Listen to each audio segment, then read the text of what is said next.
Baik, ibu-ibu dan bapak-bapak sekalian, kita awali kajian kita pagi hari ini.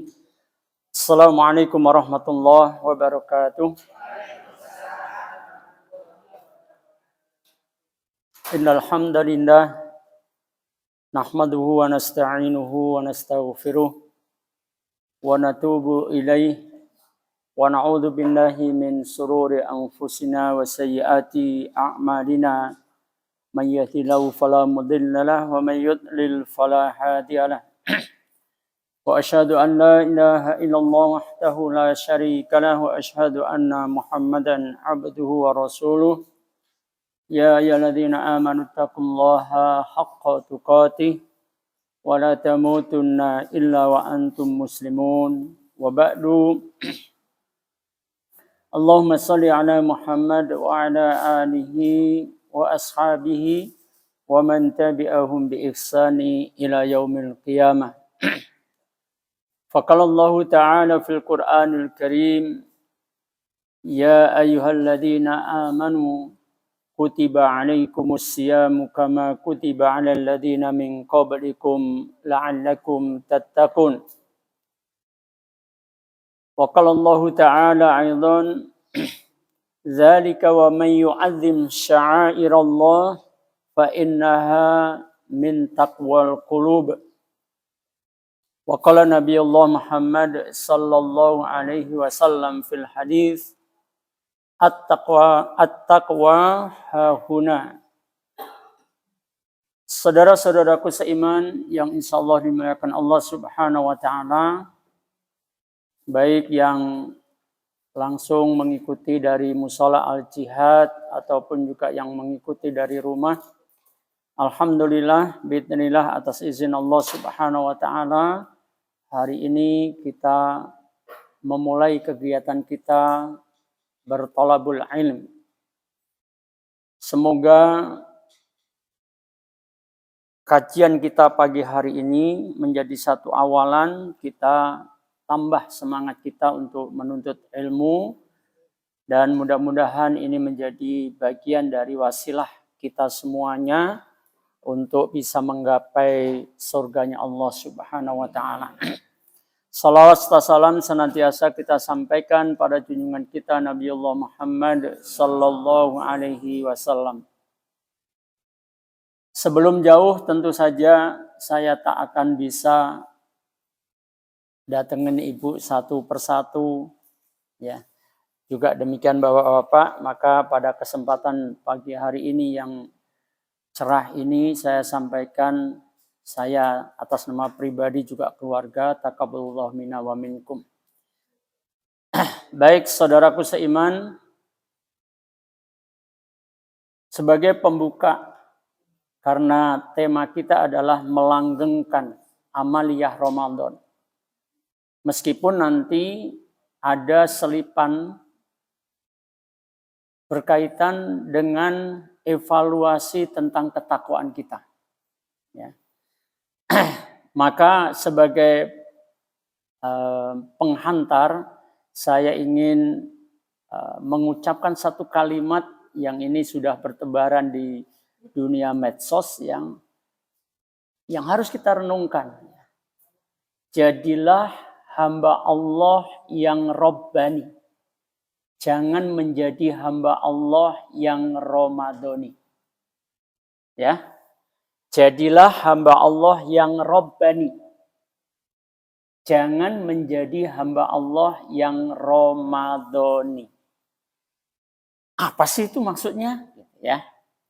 Baik, saya memulainya dari kalimat belakangnya.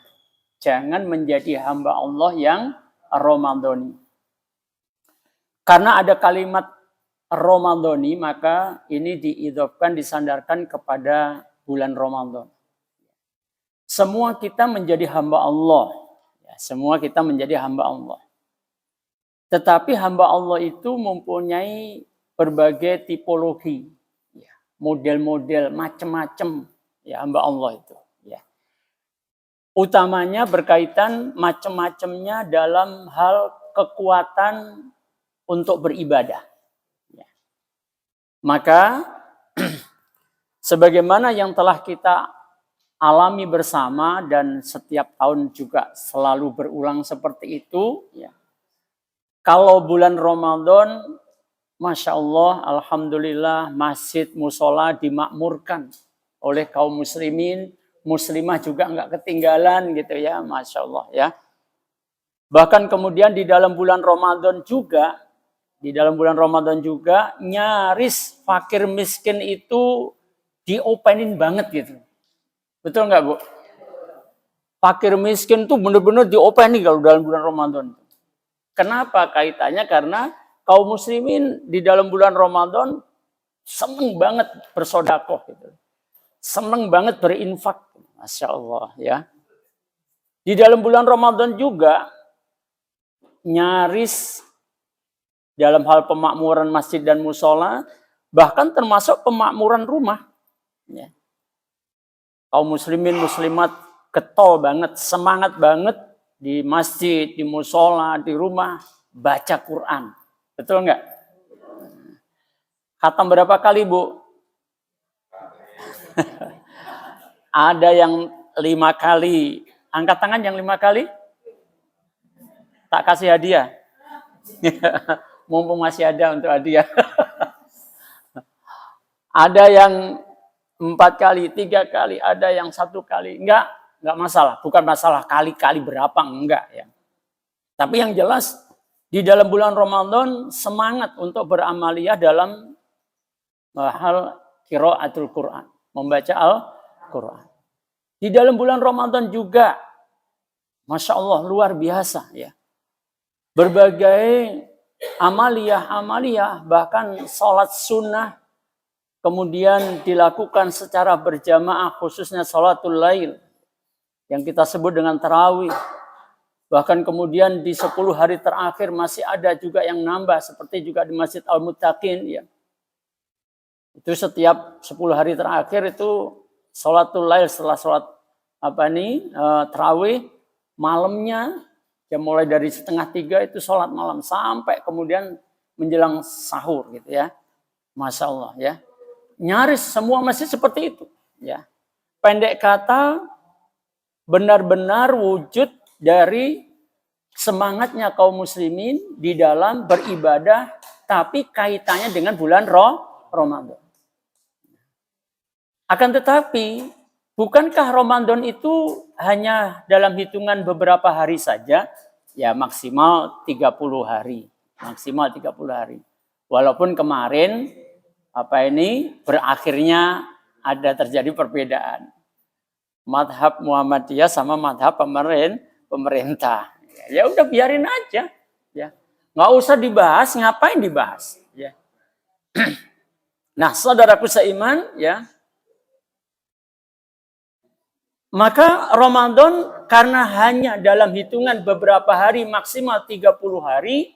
Ya. Umi di sini. Neneknya di sini. Biar batasin. Karena Ramadan itu hanya dalam hitungan beberapa hari, maksimal 30 hari, maka Ramadan pasti akan berakhir. Dan kenyataannya kita sudah di luar bulan Ramadan. Nah, jangan menjadi hamba Allah yang Ramadhani. Maknanya adalah semangat ibadah hanya di dalam bulan Ramadan. Kalau hanya Ramadhani sebagai hamba Allah yang Ramadhani, begitu Ramadan berlalu, surut lagi. Dan itu kenyataan pemakmuran masjid dan musola sudah kelihatan banget. Ya, kembali softnya. Ya. Karena lingkungan saya Masjid Al-Muttaqin, kembali softnya subuh paling banter cuma 3 soft. Ya. Tapi kalau 3 soft Muttaqin dimasukkan ke musola al-jihad ya sampai luber ke teras. Ya. Nah saudaraku seiman, ya begitulah. Ya. Ya paling banter 4 soft. Ya. Nah saudaraku seiman yang insya Allah dimakan Allah Subhanahu Wa Taala pun juga demikian, kita secara pribadi kalau hanya menjadi hamba Allah yang Ramadhani, hakul yakin kita akan surut ke belakang. Inilah yang sebenarnya mestinya tidak terjadi. Yang terjadi harusnya kita sebagai hamba Allah yang Rabbani. Kenapa? Karena Rabbani diidhofkan, disandarkan kepada Rabb kita Allah. Dan Allah tidak pernah hilang. Ya. Allah terus ada. Ya. Maka kalau kita menjadi hamba Allah yang Rabbani, maka ibadah kita akan terus. Ya. Karena kita sadar bahwa kita tahu, kita meyakini bahwa Allah akan selalu ada bersama kita. Nah, saudaraku seiman yang insya Allah dimuliakan Allah Subhanahu wa Ta'ala, ya, melanggengkan amaliyah Ramadan, ya, walaupun sebenarnya tema ini berulang kita gunakan untuk mengingatkan diri kita kalau kita memulai lagi majelis ta'lim ba'da Ramadan, ya, tidak lain hanya sekedar untuk mengingatkan diri kita. Bahwa ibarat misalnya, dulu pernah saya sampaikan juga, ibarat kalau ibu-ibu belajar satu resep masakan, ya, satu resep masakan selama 1 bulan penuh, tiap hari ibu praktek itu resep makan. Kira-kira 1 bulan sudah fasih dengan resep itu enggak? Harusnya iya. Mosok sudah 1 bulan dilatih dengan satu resep itu, mosok lupa gitu loh. Baru tanggal 1 Syawal lupa resep makanannya. Ini tentu nggak wajar kan yang seperti itu gitu. Nggak wajar yang seperti itu, ya. Nah, ibu-ibu azakumullah, Ramadan seringkali kemudian disebut sebagai madrasah juga, ya. Satu keadaan waktu yang digunakan oleh Allah untuk menggembleng, untuk mencas, ya, untuk mencas kaum muslimin, orang-orang yang beriman. Yang kemudian nanti targetnya yang kita akan juga selipkan yaitu ketakwaan. Ya. Di dalam surat Al-Baqarah ayat 183 yang sudah sangat kita kenal, kita hafal betul. Dulu kalau masih musim-musim rekaman suara pakai pita, kaset pita itu loh, ya. Ya. Dulu kan itu ya, Pak. Nah, ibarat kata ayat 183 surat Al-Baqarah itu berulang-ulang diriwain, itu harus dibaca sampai lecet itu. Bahasanya tapi bahasa kelakar itu, ya. Ya, saking senengnya bahas surat Al-Baqarah ayat 183. Coba kita ingat-ingat, ya. Ketika Allah Subhanahu wa Ta'ala menetapkan kewajiban siamu Ramadan, ujung-ujungnya pengharapannya apa? La'allakum tattaqun, agar kalian menjadi orang yang bertakwa. Ketika kita sebelum Ramadan, kita sudah bahas, ya, bahwa sebenarnya untuk kita ini, khususnya untuk kita ini, la'allakum tattaqun itu bukan berarti kemudian kita berangkat dari belum bertakwa kemudian menjadi bertakwa, nggak begitu. Karena apa? Hakul yakin kita semuanya sebelum Ramadan sudah menjadi hamba yang bertakwa. Ada ini sebelum bulan Rajab atau bulan Sa'ban ada yang belum bertakwa? Enggak, semuanya sudah bertakwa. Ya, semuanya sudah bertakwa.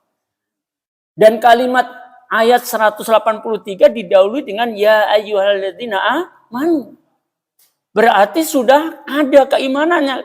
Kalau orang itu belum beriman, nggak terpanggil dalam ayat itu. Orang-orang kafir nggak akan terpanggil oleh ayat itu. Kalau orang kafir, misalkan si Francisca, misalkan gitu, ya. Senengannya kok nyebut Francisca sih, ya. Misalkan Francisca itu pengen ikut-ikutan melaksanakan ayat 183 surat Al-Baqarah, maka dia mutlak harus syahadah dulu. Halo? Karena apa? Karena belum beriman. Dia harus beriman dulu. Pintunya dengan syahadah. Gitu ya. Baru kemudian berlaku ayat itu untuk dia. Baik. Kita berangkat sudah dalam keadaan sebagai hamba yang bertakwa. Walaupun tentu ketakwaan kita satu sama lain berbeda-beda. Nah, saudaraku seiman, masuklah kita bulan Ramadan, maka kita masuk sebuah madrasah, diibaratkan sebuah madrasah, ya, yang atau katakanlah universitas gitulah. Kadang-kadang sekarang itu orang menyepelekan madrasah gitu, ya. Tapi kalau sudah disebut universitas itu, waduh keren banget gitu ya. Mau sebenarnya ibu-ibu dan bapak sekalian, namanya ilmu itu ya di madrasah lah kita mendapatkannya. Ini sebenarnya juga madrasah juga ya. Kalau disebut universitas cenderungnya kepada ilmu dunia biasanya ya. Umumnya begitu. Baik, ya udah karena ibu-ibu senang pakai universitas ya, Universitas Ramadan gitu ya.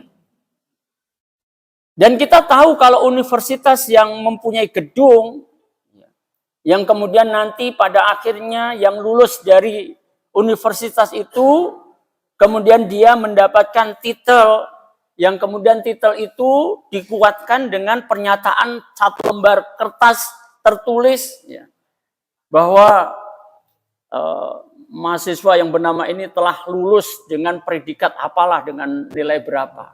Masalah gitu ya. Cum laude gitu. Nah, saudara-saudara ya. Sesungguhnya Ramadan ibarat universitas yang kita semuanya memasukinya ya, tidak melalui seleksi. Artinya tidak melalui seleksi di sini seperti ujian, enggak begitu. Hanya satu saja yang syarat harus dipenuhi. Apa itu? Beriman. Cuma itu saja.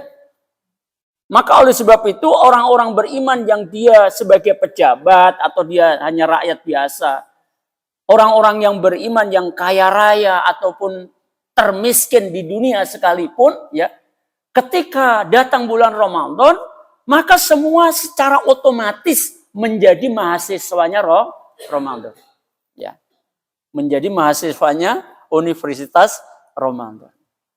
Maka tentu karena sebuah lembaga pendidikan itu ngajarin mahasiswanya, digembleng mahasiswanya supaya dia bertambah ilmunya, bertambah terampil dan sebagainya. Ya, jangan bicarakan jangan bicarakan ijazah palsu ya. Itu kan ijazah palsu. Ya, jadi nggak bisa dijadikan ukuran. Kita ngomong yang normal-normal aja, jangan ngomong yang abnormal. Ya buat apa ngomong yang abnormal? Ya. Kita ngomongin yang normal saja. Karena ibu-ibu normal kan? Ya karena ibu-ibu normal, bapak-bapak normal. Kita ngomong yang normal saja. Ya. Nah, saudaraku seiman, ya, maka Allah telah siapkan dengan sebuah kepastian. Maaf, bukan kepastian, karena la'alla. Pengharapan agar kita nanti menjadi orang-orang yang mempunyai titel al-muttaqin. Titel al-muttaqin. Nah, saudaraku seiman, ya. Tapi di sana ada kata-kata la'alla. Bukan sebuah kepastian. Tetapi hanya pengharapan. Cuma hari ini saya ingin menyampaikan la'alla ini tidak berkaitan dengan pengharapan untuk menjadi muttaqin yang berangkat dari bukan orang yang bertakwa, bukan itu ya. Tetapi karena tadi sudah saya hantarkan bahwa kita semuanya sebelum Ramadan sudah menjadi orang yang bertakwa. Maka la'allakum tattaqun di sana buat kita yang ketika berangkat akan masuk bulan Ramadan kemarin sudah bertakwa sesuai dengan kadarnya masing-masing, maka ketika kita masuk Universitas Ramadan hasilnya diharapkan meningkat ketakwaannya. Ya. Bukan menjadi orang bertakwa. Kalau diterjemahkan menjadi orang yang bertakwa, kesannya kita sebelumnya belum bertakwa. Enggak, kita sebelumnya sudah bertakwa.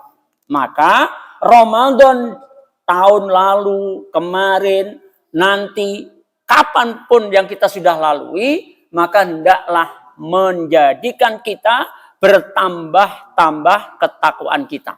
Ya, berangkat kita dari ketakwaan yang kadarnya berbeda-beda, ketika di dalam bulan Ramadan sikap kita juga hakul yakin nggak sama. Emang sama sikap kita ketika Ramadan? Dalam Ramadan kita sama-sama masuk bulan Ramadan. Saya dengan Pak Mamin atau dengan siapapun lah. Ya. Apa sama? Nggak sama. Ya. Sikapnya saja nggak sama, apalagi kuantitas juga kualitas amalnya nggak akan sama, nggak akan sama. Karena ketidaksamaan itulah nanti ujungnya la'allakum tatakun, pencapaian agar bertambah ketakwaan kita itu juga akhirnya nggak sama. Ya, aku yakin kita ini yang sudah di luar bulan Ramadan ini, tapi kalau melihat wajah-wajahnya sih sudah bertambah takwanya. Kayaknya. Kan aku ngomong kayaknya. Ya. Kayaknya insya Allah. Ya. Bude loh, kok koyok peramal. Masa ngomong kayaknya peramal? Enggak lah. Kecuali aku kalau mandeng jenengan terus sampean kayaknya. Nah, kalau nuding gitu ngeramal itu namanya. Ya enggak ya. Nah, imam yang bicara juga saya pribadi ya. Bertambahnya ketakwaan kita tentu saja akan berbeda-beda ya. Dan ini kita mahfum, semuanya sudah paham betul karena sudah banyak yang kita kaji ya. Kenapa demikian? Iya, kita akan buktikan dengan apa? Dengan derajat surga. Ibu-ibu tentu masih ingat ketika kita membahas tentang sifatul jannah wa ahli. Sifat surga dan calon penghuninya. Ketika kita masuk pada bab berderajatnya surga, ada berapa derajat surga? 100 derajat. Ya. Jadi surga itu derajat itu tingkat ya. Dinyatakan oleh Rasulullah bahwa surga itu bertingkat-tingkat. Sampai 100 loh Bu tingkatnya. Di Indonesia gedung mana yang tingkatnya sampai 100? Sudah ada? Sudah ada belum? Belum ada di Indonesia ya. Baru terancang aja di Jeddah kayaknya ya. Tapi nggak tahu itu yang di luar negeri ya. Surga bertingkat-tingkat sampai 100 tingkat ya. Loh, emangnya kayak gedung kita tinggi banget ya? Enggak ya. Enggak, tentu surga bukan seperti gedung bangunan ada apa ini temboknya, bukan begitu ya. Nah, tingkat kebahagiaannya, tingkat kenikmatannya, tingkat keindahannya bertingkat-tingkat sampai 100. Kenapa demikian? Kalau kita kaji, iya, karena surga itu hanya diperuntukkan bagi hambanya yang bertakwa. Ingat ya, surga itu hanya disiapkan oleh Allah untuk hamba-hambanya yang bertakwa. Sementara ketakwaan hambanya satu sama lain berbeda-beda. Ya berbeda-beda. Nah kalau saya sama Pak Mamin lebih unggul ketakwaannya, kemudian saya dibarengkan di satu level surga, ya nggak adil berarti Allah. Makanya Allah adil. Dibuatlah surga itu bertingkat-tingkat untuk menempatkan hambanya sesuai dengan derajat ketakwaannya masing-masing. Maka oleh sebab itu Rasulullah menghimbau, menyerukan kepada kita, kalau kalian minta surga, mintalah surga Firdaus. Surga yang paling tinggi, yang paling dekat dengan arsy-Nya Allah Subhanahu wa taala. Nah, apa ya benar begitu sih? Lah, mosok ngomong tanpa dalil gitu loh ya. Bukankah Ibu sudah pernah saya sampaikan sebuah hadis ketika kita bicara tentang syafaat ya. Bukankah Rasulullah menceritakan, aku tahu orang yang keluar dari neraka terakhir juga dia masuk surga yang terakhir. Nah, kalimat ini saja Ibu rahmatullah berarti masuknya surga itu juga tidak bareng-bareng. Halo? Gak bareng-bareng. Berombongan-rombongan. Kalau di dalam surat Az-Zumar. Ya. Surat keberapa? Surat ke-39 ayat berapa itu? Coba di ayat kisaran 70, 71 atau 72 coba. Wasiqal ladzina taqaw rabbahum itu. Ya.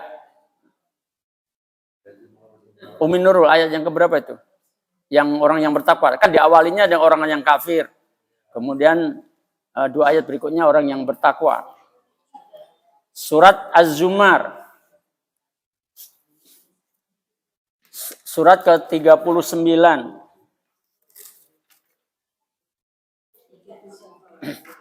Ya. ayat yang ke-73 ya. Allah Subhanahu wa taala menyatakan wasiqal ladzina taqaw rabbahum ilal jannati zumara. Ya. Jadi masuk surga itu enggak bareng ikhlasul muslimin layak masuk surga bareng-bareng ya enggak, belum tentu. Ya mudah-mudahan bareng. Mudah-mudahan bareng ya. Mudah-mudahan bareng-bareng ditempatkan di tingkat yang paling tinggi surga firdaus semuanya. Mudah-mudahan bareng keluarga juga. Masuk surga sendirian aja. Orang-orang yang bertakwa kepada Rabb-nya diantar ke dalam surga secara berombongan. Ya. Sesuai dengan derajat. Kemudian kita belajar juga bagaimana orang yang kemudian seperti cahaya dan sebagainya. Masya Allah. Ya. Berombong-rombongan. Maka kembali tingkat surga itu sampai 100. Karena hamba yang bertakwa itu juga bertingkat-tingkat ketakwaannya. Nah, bertingkat-tingkatnya ketakwaan ini asbab dari sikap kita di dalam bulan Ramadan dan setelah Ramadan. Kembali kepada Universitas Ramadan yang kita sebagai hamba yang bertakwa, sebagai orang yang beriman kemudian memasukinya, maka harapannya nanti setelah Ramadannya dan sekarang kita sudah di luar bulan Ramadan, semakin meningkat ketakwaan kita kepada Allah Subhanahu wa taala. Semakin meningkatnya ketakwaan kita kepada Allah Subhanahu wa taala dibuktikan dengan melanggengkan amaliyah Ramadan.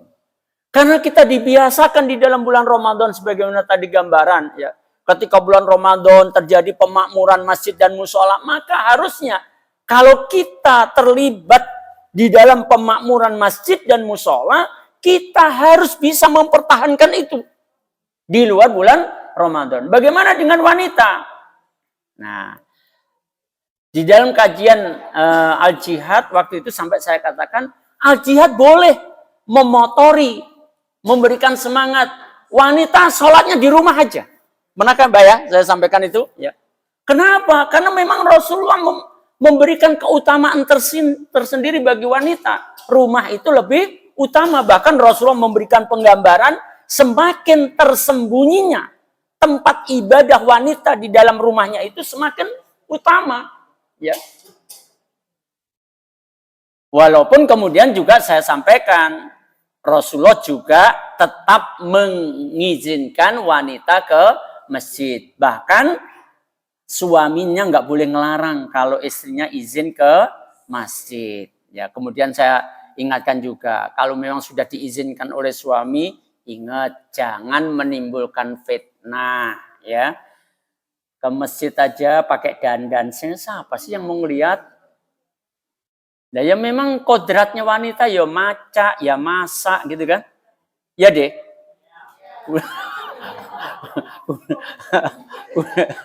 Udah ini kah? Enggak, soalnya mantan enggak kedip-kedip, tak kira ngapain ini Bude ini. Makanya tak sentil gitu biar melek gitu. Ya. Ya kodratnya wanita maca, masak. Tapi kalau ke masjid, ke musola, maca lo untuk siapa? Halo? Masya Allah. Sudah begitu Masya Allah, dibuat gempar Indonesia. Ada sebuah pesantren yang kemudian sholat di saf pertamanya ada seorang wanita, ternyata itu adalah istrinya direktur pesantren itu. Az-Zaitun. Masya Allah. Begitu lantangnya dia berdalil tapi tidak pada tempatnya gitu loh.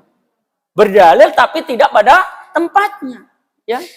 Rasulullah sudah menyatakan seutama-utama soft wanita itu paling belakang. Lah kok ini malah paling depan? Coba bayangkan. Apa dalilnya? Masa wanita dipandang najis banget sih? Ditaruh di belakang. Apalagi nyorotin Muhammadiyah lagi. Dikasih tabir kayaknya wanita kayak najis saja. Emangnya Rasulullah pernah ngomong wanita itu najis? Dalam hal pelaksanaan sholat tentang pengaturan shaf? Enggak. Tapi yang dihindari adalah fitnah. Ya, fitnah. Sudah dari rumah maca. Ngambil softnya di depan. Ini di depan bukan paling depan soft wanita. Paling depan soft laki-laki. Lah kan ini salah banget. Kan salah banget. Itu sudah begitu udah ngengkel. Bahkan akan menantang. Sebentar lagi akan ada dari kami khotib Jumat wanita. Coba keblinger banget nggak? Keblinger. Semakin keblinger. Setan tuh pinter menyesatkan ya. Semakin keblinger tuh ya.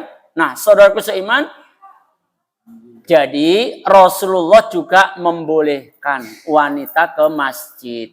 Bahkan suaminya nggak boleh ngelarang. Tapi ingat, jangan nimbulkan fitnah. Ya. Kemudian juga jangan menggunakan minyak wangi. Ya, perintah Rasulullah kalau imam sudah mengucapkan waladhdallin, maka ucapkanlah amin. Ingat, suara wanita itu juga fitnah. Jangan sengaja untuk, Masya Allah, sampai bikin getar imamnya ini, suaranya siapa nih. Ya, sampai imamnya lupa bacaannya. Masya Allah. Ya, gak baik gitu ya. Monggo, silakan. Mau ikut memakmurkan masjid dan musala karena ini dominasinya adalah kaum ibu, ya. Monggo, tapi jangan menimbulkan fitnah. Suaranya ya sampai suara ya waktu itu ya Mbak Wi ya. Jangan wah ini suaranya Bu Wiwi ini. Tok tok tok. Apa itu? Suara sendal. Suara sendal. Masya Allah. Suara sendal aja sampai masuk kamarnya orang. Padahal Imam Ahmad bin Hanbal marah, ya, marah kepada istrinya, ya. Kenapa? Suara sendalmu didengar tamuku, coba. Imam Ahmad bin Hanbal sampai begitu, Bu. Ya, sendal istrinya di ruang belakang rumah beliau, kan jauh dari ruang tamu berarti kan. Tapi Imam Ahmad dengar suara sendal istrinya. Marahnya, suara sendalmu didengar tamuku, coba. Sampai seperti itu loh Bu, hati-hatinya para imam itu, ya. Nah kalau kita, zaman kita, waduh ya Allah, subhanallah. Ya, monggo, zaman yang penuh dengan fitnah memang kita harus lebih hati-hati. Nah saudaraku seiman yang insya Allah dimuliakan Allah subhanahu wa ta'ala, maka Universitas Ramadan membiasakan diri kita dengan amaliyah-amaliyah yang harus kita langgengkan. Kenapa? Karena ketakwaan itu tidak hanya kita butuhkan di dalam bulan Ramadan. Ya. Kalau hanya kita butuhkan di dalam bulan Ramadan, wah bebas-bebas banget dong kalau itu kita di luar bulan Ramadan. Nah saudaraku seiman, karena sepanjang hayat dikandung badan, ketakwaan itu mesti harus ada pada diri kita. Kenapa? Kenapa Bu? Tadi loh jawabannya udah kita bahas tadi. Kenapa kok sepanjang hayat dikandung badan, apa sih kayak syair lagu aja. Sepanjang kita masih hidup, tetap harus bertakwa. Kenapa? Hah? Enggak, coba. Kenapa? Mau dikasih hadiah? Jawabannya yang tepat.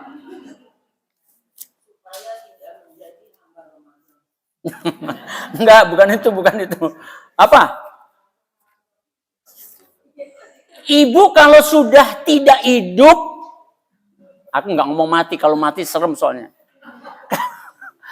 Ngomongnya masih hidup, tapi tidak hidup, pakai tidak tapi ya. Hidupnya masih digunakan, ya. Ketika kita sudah tidak hidup, kan aku udah ngomong kalau mati serem. Gitu ya. Kalau kita sudah tidak hidup, kita pengennya kemana sih? Halo? Itu tadi, ya. Kita itu butuh takwa sepanjang kita masih hidup di dunia ini. Karena apa? Kalau kita sudah tidak hidup, kita pengen ke surga. Surga itu hanya bisa dimasuki oleh orang yang bertakwa. Nanti ada hadis lagi. Ya, tapi nantilah pada pertemuan yang berikutnya. Loh, bukankah ada hadis bahwa manusia itu dimasukkan surga bukan karena amalnya? Tetapi Aduh, bangga banget yang punya nama Rahmat langsung nyebut kenceng banget.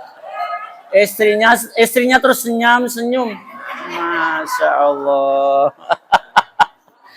Ya benar sih, jawabannya benar ya. Benar. Orang masuk surga itu bukan karena amalnya. Padahal amal itu adalah bukti ketakwaan, ya. Tapi orang masuk surga itu karena rahmatnya Allah. Bahkan Rasulullah pun ketika ditanya, apakah termasuk engkau wahai Rasulullah? Betul.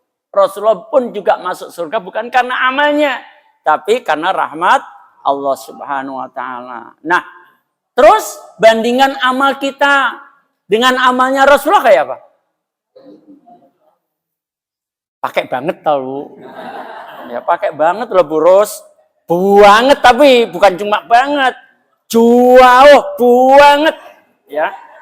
Kata orang Jawa Timuran. Jauh banget ya.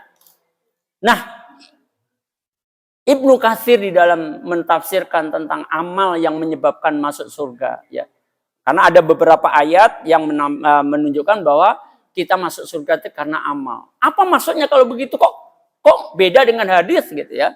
Nanti kita bahas detail waktu yang lain. Amal yang kita lakukan itu hanya sebagai asbab untuk mendapatkan rahmatnya Allah. Karena amal kita kadarnya beda-beda, maka rahmat Allah diberikan kepada kita juga satu sama lain beda-beda. Rahmat itu menghantarkan masuk surga karena rahmat kita berbeda-beda yang diberikan oleh Allah karena kadar amal kita beda, maka ketika masuk surga juga akan beda gitu ya. Nah, saudaraku seiman yang insya Allah dimuliakan Allah Subhanahu wa taala ya. Maka sesungguhnya madrasah atau Universitas Ramadan menghantarkan kita untuk terbiasa dengan amal, sehingga dengan amalia yang kita lakukan, kita biasakan di dalam bulan Ramadan itu menjadi pempolaan. Kita dibentuk, dipola seperti kita dalam bulan Ramadan. Tapi ibu-ibu azakullah memang nggak gampang, betul nggak gampang. Bagaimana nggak gampang? Iya, apa? Coba diingat-ingat materi sebelum Ramadan ya. Materi sebelum Ramadan. Apa yang menjadikan asbab kaum muslimin, ya, kaum muslimah meningkat ketakwaannya di dalam bulan Ramadan, meningkat amalnya di dalam bulan Ramadan? Kenapa, Bu?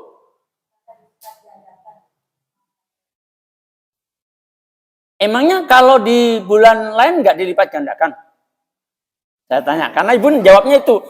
Saya bukan nyalahkan ya, cuma saya mau giring aja. Emangnya di bulan lain tidak dilipat gandakan? Emangnya Allah memberikan pahala kepada kita kalau di luar bulan Ramadan mulai dari 1? Enggak, ya. Tetap dilipat gandakan.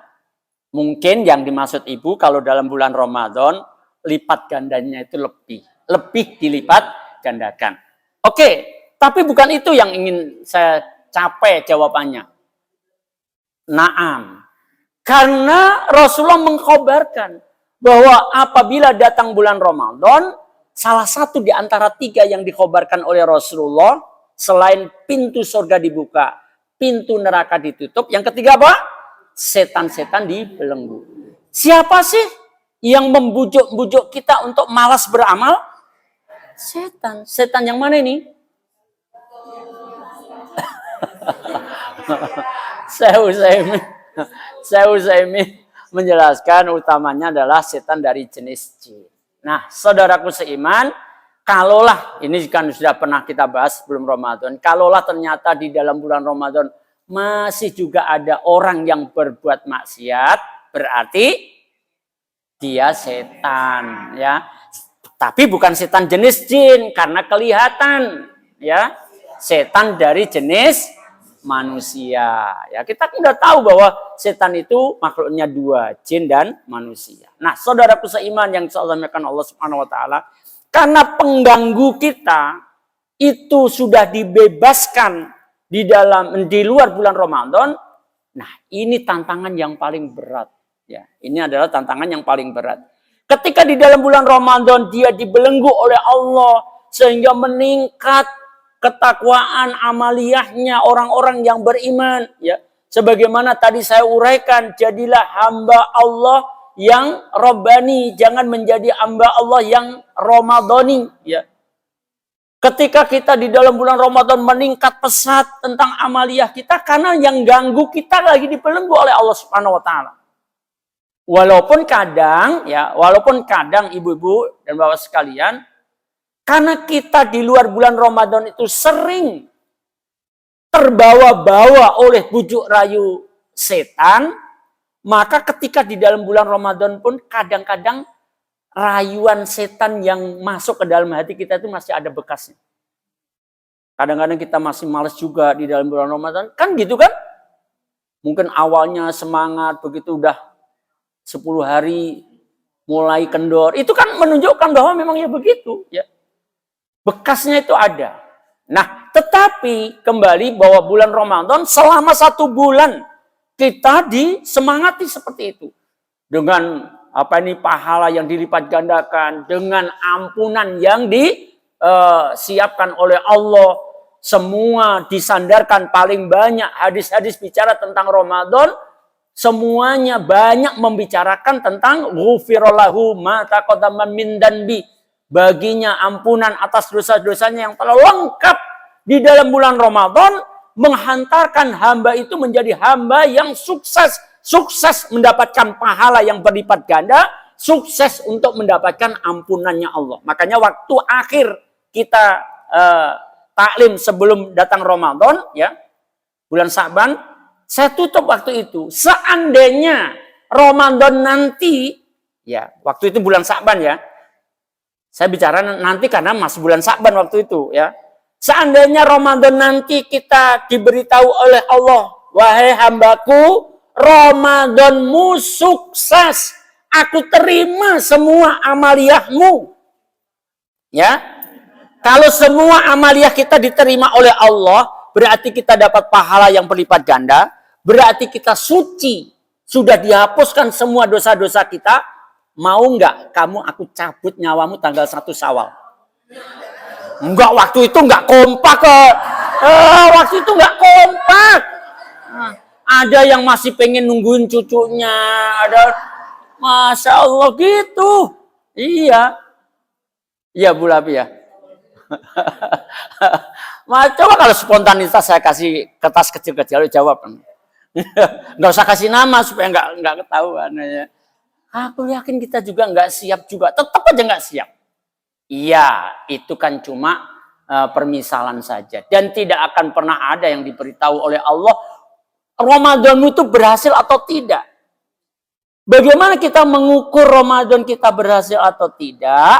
Berkaitan dengan amaliyah, maka langgengkanlah amaliyah Ramadan. Ya. Berat, iya berat. Siapa yang ngomong enteng, orang setannya sudah dilepas, ya. Pengganggunya sudah dilepas. Pemberat-pemberat sudah mulai menggelayut pada diri kita. Masya Allah. Ya. Tetapi setidak-tidaknya Ibu Azakumullah, karena kita tadi sudah berangkat bahwa ketakwaan kita berbeda-beda, kekuatan kita memang berbeda-beda, ya setidak-tidaknya semangat Ramadannya itu masih ada. Gitu lah. Kenapa? Iya, karena orang yang bertakwa itu sudah dicirikan oleh Allah Subhanahu wa Ta'ala dengan sifat-sifat yang kalau kita renungkan, itulah yang dibangun, itulah yang dibentuk, itulah yang diwarnakan kepada kita ketika di dalam bulan Ramadan. Siapa yang masih ingat? Setidak-tidaknya surat apa ya berapa?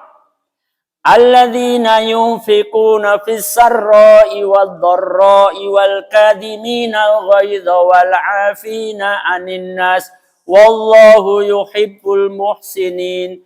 وَالَّذِينَ إِذَا فَعَلُوا فَاحِشَةً أَوْ ظَلَمُوا أَنفُسَهُمْ dzakarullaha fastaghfaru lidzunubihim wa may yaghfiru dzunuba illallah wa lam yusirru ala ma fa'alu wa hum ya'lamun. Surat Al-Imran ayat 133, 134, 135 ya. Coba kita telisik, kita renungkan, masihkah kita melanggengkan amaliyah Ramadan sebagai bukti ketakwaan kita kepada Allah Subhanahu wa taala? Maka milikilah ciri-ciri muttaqin ini. Nanti kita akan sambung dengan mendeteksi kualitas takwa kita ya. Ibu wazakumullah, yang pertama, karena ini kaitannya dengan ayat 133-nya, wasari'u ila maghfiratin min rabbikum wa jannatin arduha samawati wal ard uiddat lil muttaqin, dan bersegeralah menuju ampunan Rabbmu dan menuju surganya yang luasnya seluas langit dan bumi. Uiddat lil muttaqin, yang disiapkan untuk hamba-hambanya yang bertakwa. Masya Allah, wahai saudara-saudaraku, wajah-wajah calon penghuni surga. Masya Allah. Ya,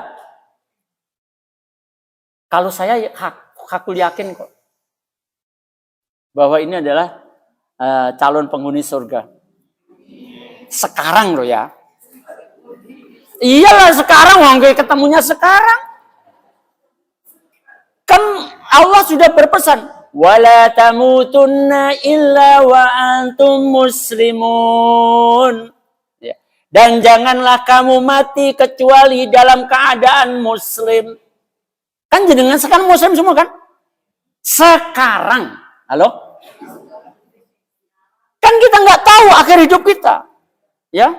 Maka hendaklah kita berusaha untuk minta kepada Allah, Rabbana abrik alaina sabron wa tawaffana muslim. Ya Allah, hiasilah aku dengan kesabaran dan matikanlah aku dalam keadaan muslim. Karena hari ini, detik ini, di ruangan ini saya lihat jenengan semuanya adalah muslim, makanya saya berani memberikan jaminan jenengan semuanya calon penghuni surga. Saya ngomong calon loh ya. Calon penghuni surga. Sekarang detik ini di ruang ini. Karena saya nggak tahu nanti akhir hidup kita masing-masing, nggak ada yang tahu.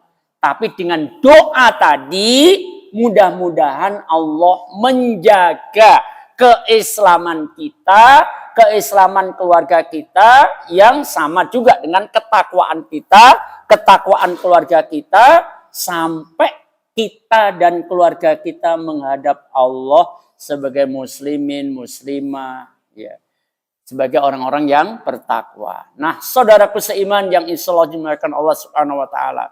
Maka coba kita telisik. Di luar bulan Ramadan, masihkah kita melanggengkan? Apakah betul di dalam bulan Ramadan itu kita digembleng untuk menjadi hamba yang bertakwa, yang mempunyai sifat-sifat seperti tadi? Yang pertama apa? Yunfikuna fis sarra'i wad dharra. Selalu berinfak, baik di waktu lapang maupun di waktu sempit. Tadi saya katakan di dalam bulan Ramadan, hamba-hamba yang Ramadhani tadi, ya. Saya bicara dulu kita sebagai Ramadhani dulu lah ya. Ketika kita di dalam bulan Ramadan, fakir miskin diopeni semuanya. Halo? Masya Allah, seneng banget kita sedekah di dalam bulan Ramadan. Sampai masjid-masjid itu sampai turah-turah sampai lebih-lebih makanan takjilnya, Masya Allah. Ya seperti itu ya. Bahkan ada satu masjid itu tidak hanya bukanya saja, sahurnya dijamin, Masya Allah. Ya, siapapun bisa menikmatinya. Jadi luar biasa. Nah sekarang coba kita evaluasi. Kalau selama dalam 1 bulan Ramadan itu kita terbiasa untuk senang sedekah, harusnya ketika keluar dari bulan Ramadan muncul sebagai orang yang berpredikat muttaqin, yang disiapkan baginya surga, ada semangat pada dirinya, seneng sodakoh. Sampai sekarang lagi apa Bu, kalau dunia medsos itu kalau terkena viral, ibu siapa nih? Halimah, kalau nggak salah, Ibu Halimah. Luar biasa, Bu. Mau wakafnya itu tidak tanggung-tanggung, Bu. Nilainya tuh miliaran, kesannya 1-2 miliar, enggak ini. Sampai puluhan miliar infaknya, Masya Allah. Sampai dia katakan, saya bosan punya duit. Ya itu candanya ya, kita doa kepada Allah mudah-mudahan Bu Halimah yang lagi viral ini dijaga hatinya dari keikhlasannya. Dalam wawancara itu guyonnya sambil ketawa dia, saya bosan punya duit, ibarat kata begitu. Tapi semakin saya bosan, semakin bertambah duit saya. Bosannya disalurkan dengan infak, tapi ya dengan sedekah, Masya Allah. Masih ingat nggak? Sahabat siapa yang gagal pengen jadi miskin? Kok Utsman bin Affan sih? Bukan Utsman.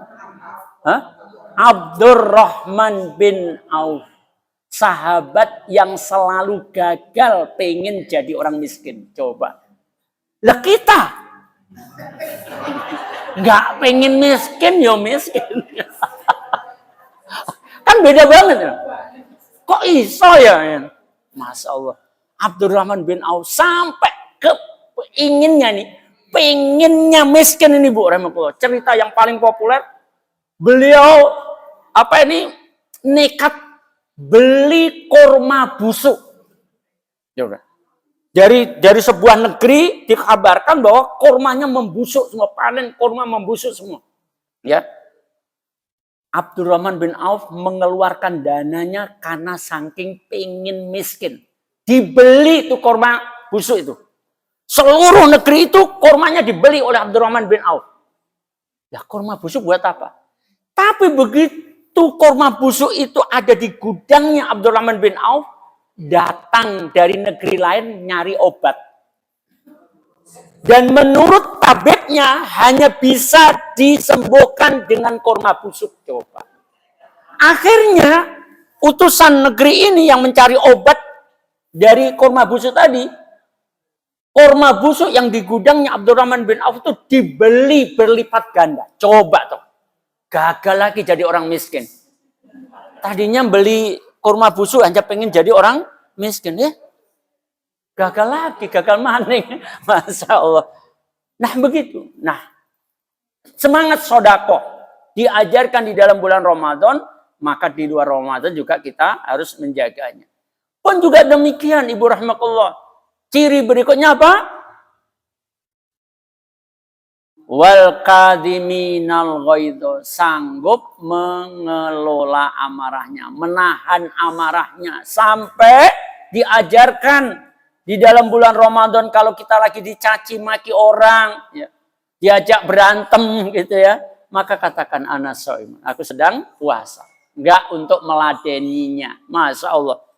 Menahan amarahnya walaupun bisa untuk meluapkan amarahnya. Nah, saudaraku seiman yang insyaallah mekan Allah Subhanahu wa taala. Maka sesungguhnya sifat menahan amarah ini kemudian diajarkan kepada anak cucu kita. La taghdab walakal jannah. Janganlah kamu marah, niscaya kamu masuk surga. Ya memang nggak gampang. Bukan berarti nggak boleh marah sama sekali. Enggak. Ada kondisi-kondisi tertentu yang memang kita boleh terbawa ya perasaan itu. Marah. Tapi marahnya karena Allah ya.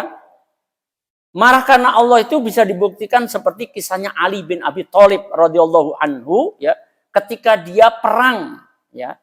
Perang itu kan karena tersulut oleh rasa ketidakterimaannya ya.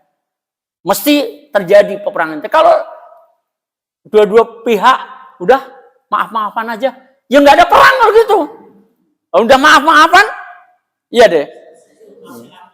Api-api anailah, udah rukun-rukun aja. Tapi Rasulullah perang juga. Para sahabat juga perang. Maka Ali bin Abi Thalib kemudian ketika, kalau dulu itu perangnya ya kan perang tanding 1 lawan 1 maju gitu ya. Nah, suatu saat ketika Ali bin Abi Thalib berhasil merobohkan musuhnya, ketika kemudian diinjek dadanya oleh Ali bin Abi Thalib, pedang Ali bin Abi Thalib sudah nempel di leher musuhnya. Tahu-tahu musuhnya meludahi muka Ali bin Abi Thalib. Nah, apa yang terjadi kalau kita, seandainya kita yang jadi Ali bin Abi Thalib? Ini rame, Pak. Saya dulu pernah saya kisahkan ya. Ini dulu, Bu. Saya punya pengalaman. Saya ketika dinas ke ujung pandang waktu itu, ya. Dinas ke ujung pandang, qadarullah khotib Jumatnya nggak datang. Saya sholat di situ. Nah, teman-teman saya kantor cabang ujung pandang tahu Pak Muson aja jadi khotib. Saya teringat kisah ini. Saya kisahkan di atas mimbar. Turun tuh saya, Masya Allah, Ustaz, belum pernah saya dengar tuh kisah itu. Ini kalau orang Makassar diludahin mukanya apa yang jadi? Masya Allah. Ya, nah saudaraku seiman, ya bukan hanya orang Makassar, orang Jawa Timur pun kalau diludahin mukanya, bukan orang Jawa Timur aja, yang agak halus-halus sedikit lah. Orang Sunda juga kadang-kadang dengernya halus banget gitu. Jadi kalau diludahin mukanya kira-kira gimana? Panas juga. Panas juga, Masya Allah. Ya, Ali bin Abi Thalib tinggal menggorok, tinggal nyembelih musuhnya saja karena sudah nempel di leher musuhnya, pedang Ali bin Abi Thalib. Tetapi ketika mukanya diludahi, maka kemudian ditinggallah musuhnya. Nggak jadi dibunuh. Heran, loh ini aneh nih orang Islam ini. Kan dia tinggal klek aja. Kalau ibarat sapi itu tinggal klek gitu aja ya. Ya, kok tak ludahi mukanya kok malah nggak jadi dibunuh. Kenapa? Terjadilah dialog. Apa jawaban Ali bin Abi Thalib? Aku tadi berangkat perang, kemudian bertemu tanding lawan kamu itu karena aku semata-mata karena Allah. Ada marah karena perang, ya. Perperangan mesti karena ada amarahnya, ya. Tapi dasarnya karena Allah. Tapi ketika ludahmu mencapai mukaku, ya, sampai di mukaku, aku marah tak terkendali, ya. Aku khawatir kalau aku membunuh kamu bukan karena Allah, tapi karena amarahku. Maka aku akan meredamkan amarahku dulu, nanti kita lanjutkan. Masya Allah, luar biasa ya. Kisah yang luar biasa yang seperti ini. Nah, wal kadhiminal ghaidha, dalam bulan Ramadan kita dilatih. Maka hendaknya juga di luar bulan Ramadan kita juga bisa mengendalikan amarah kita. Bukan nggak boleh marah. Jenengan aneh bin ajaib, kalau anaknya nggak bisa baca Quran, nggak marah. Ketika anaknya belum bisa baca tulisan Latin, ternyata marah luar biasa. Nah, ini tentu kebalik-balik yang seperti ini. Nah, ketika agamanya disinggung, nggak marah. Agamanya dihinakan oleh orang lain, nggak marah. Ya. Tapi ketika tersinggung sedikit aja harkat dirinya, marahnya luar biasa. Ya. Makanya pantas ulama kita Buya Hamka rahimallahu ta'ala sampai memberikan satu kalimat, kalau agamamu disinggung, agamamu dilecehkan, kemudian kamu tidak marah, maka sebaiknya kamu pakai apa? Pakai kain kafan aja. Ya. Pakai kain kafan aja. Ya. Berarti nuranimu sudah mati maksudnya. Ya, jadi kalau agama kita yang dileceh, ya wajib kita marah. Ya. Tentu marah yang terkendali, bukan marah ngumbar hawa nafsu marah, tidak. Nah, saudaraku seiman, ciri yang ketiganya adalah al-afina anin nas. Masya Allah. Harus di dalam bulan Ramadan kita juga diajarkan untuk memberikan maaf. Kenapa? Karena Allah menyiapkan pemaafan kepada kita. Puasa kita, sholat kita, semuanya ghufirallahu ma taqaddama min dzanbi, baginya ampunan atas dosa-dosanya yang telah lalu. Bukankah ini menunjukkan bahwa Allah memaafkan kita? Bahkan di 10 hari terakhir, kemudian disemangati dengan doa Allahumma innaka afuwun tuhibbul afwa fa'fu anni. Ya Allah, sesungguhnya Engkau adalah Maha Pemaaf, Engkau mencintai pemaafan, maka maafkanlah aku ya Allah. Masya Allah. Ya. Nah, kalau Allah saja begitu maha pengampun, maha pemaaf kepada kita, maka semangatnya kita juga harus menjadi pemaaf. Karena orang yang bertakwa itu punya ciri al-afina anin nas. Sanggup memaafkan kesalahan manusia. Secara umum, seringkali ini saya tekankan ya, secara umum kepada manusia kita memaafkan, mudah memaafkan, apalagi kalau manusia itu anggota keluarga kita. Apalagi kalau secara khusus lagi bahwa yang salah itu suaminya, yang salah itu istrinya, yang salah itu anak cucunya. Maka harusnya kita segera memberikan maaf. Khudil afwa di ayat yang lain ya, menjadilah pemaaf ya. Menjadilah pemaaf ya. Karena dengan kata-kata maaf nanti kita akan lihat bagaimana ketika kita sudah banyak senang infak, senang ya, saya tidak bicara banyak atau sedikitnya ya. Senang berarti semangatnya ya. Senang infak, senang mengendalikan amarah, senang memaafkan orang. Yang terakhir yang di ayat 134-nya, wallahu yuhibbul muhsinin. Dan Allah itu suka berbuat kebajikan. Orang yang bertakwa itu harus suka berbuat kebajikan. Ya. Kemudian di ayat yang 135 ini bicara tentang keadaan khos. Keadaan khusus. Namanya orang yang bertakwa itu tetap manusia biasa. Kecuali Rasulullah. Kalau Rasulullah predikatnya selain mutakin yang mumpuni, beliau juga sebagai orang yang maksum. Ya, dijaga oleh Allah. Sementara kita insya Allah juga menjadi orang yang bertakwa. Tapi kita tidak maksum. Ya, tidak maksum.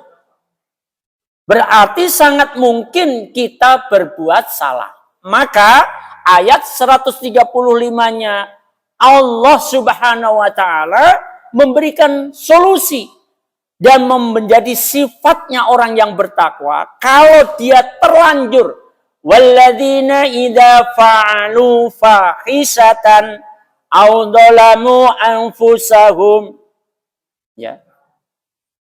Dan apabila mereka, maksudnya mereka orang yang bertakwa, terlanjur berbuat fahisatan, kekejian yang cenderung kepada nafsu syahwat, ya, au dzalamu anfusahum, dan kemudian mendolimi dirinya sendiri, kedua-duanya adalah perbuatan dosa, perbuatan salah.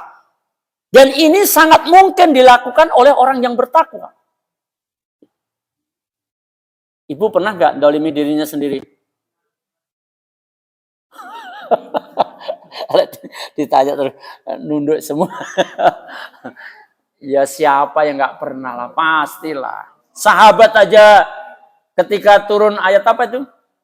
Alladzina amanu wa lam yalbisu imanahum bidzulmin ulaika lahumul amnu wa hum muhtadun. Ketika ayat itu turun, para sahabat langsung, waduh, nggak ada yang selamat berarti ya Rasulullah.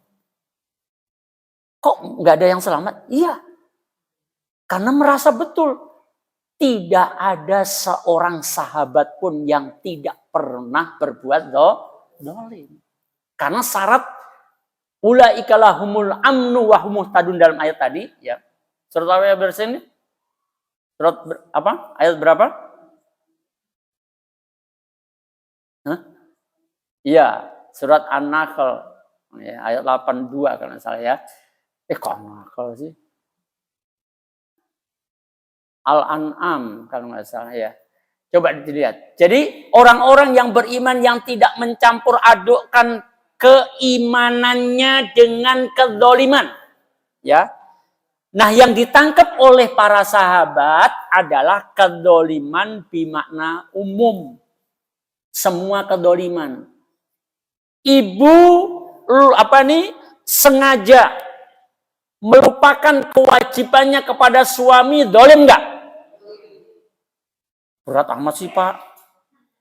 Ya memang ini majelis ibu-ibu ya, saya yang jadikan contoh ya ibu-ibu aja.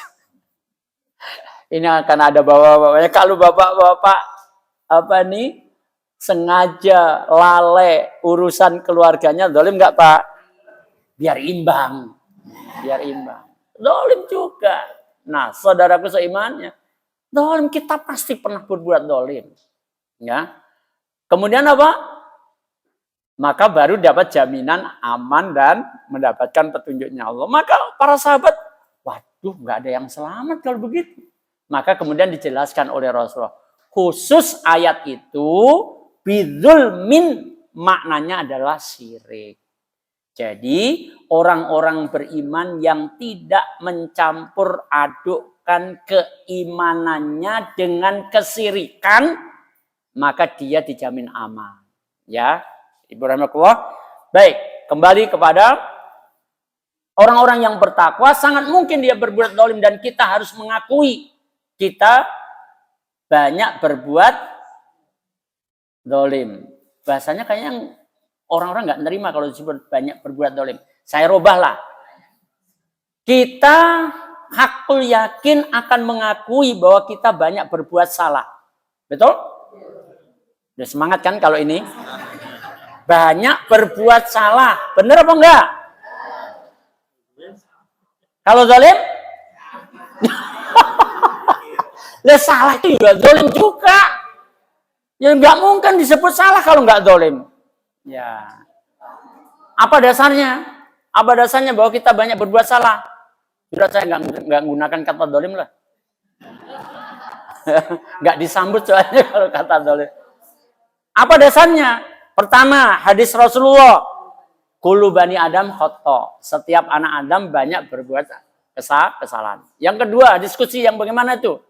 Ya ibadi, innakum tuhti'una bil laili wan nahar. Ya. Wahai hambaku, kan jenengan kita semuanya adalah hamba Allah, dipanggil oleh Allah nih.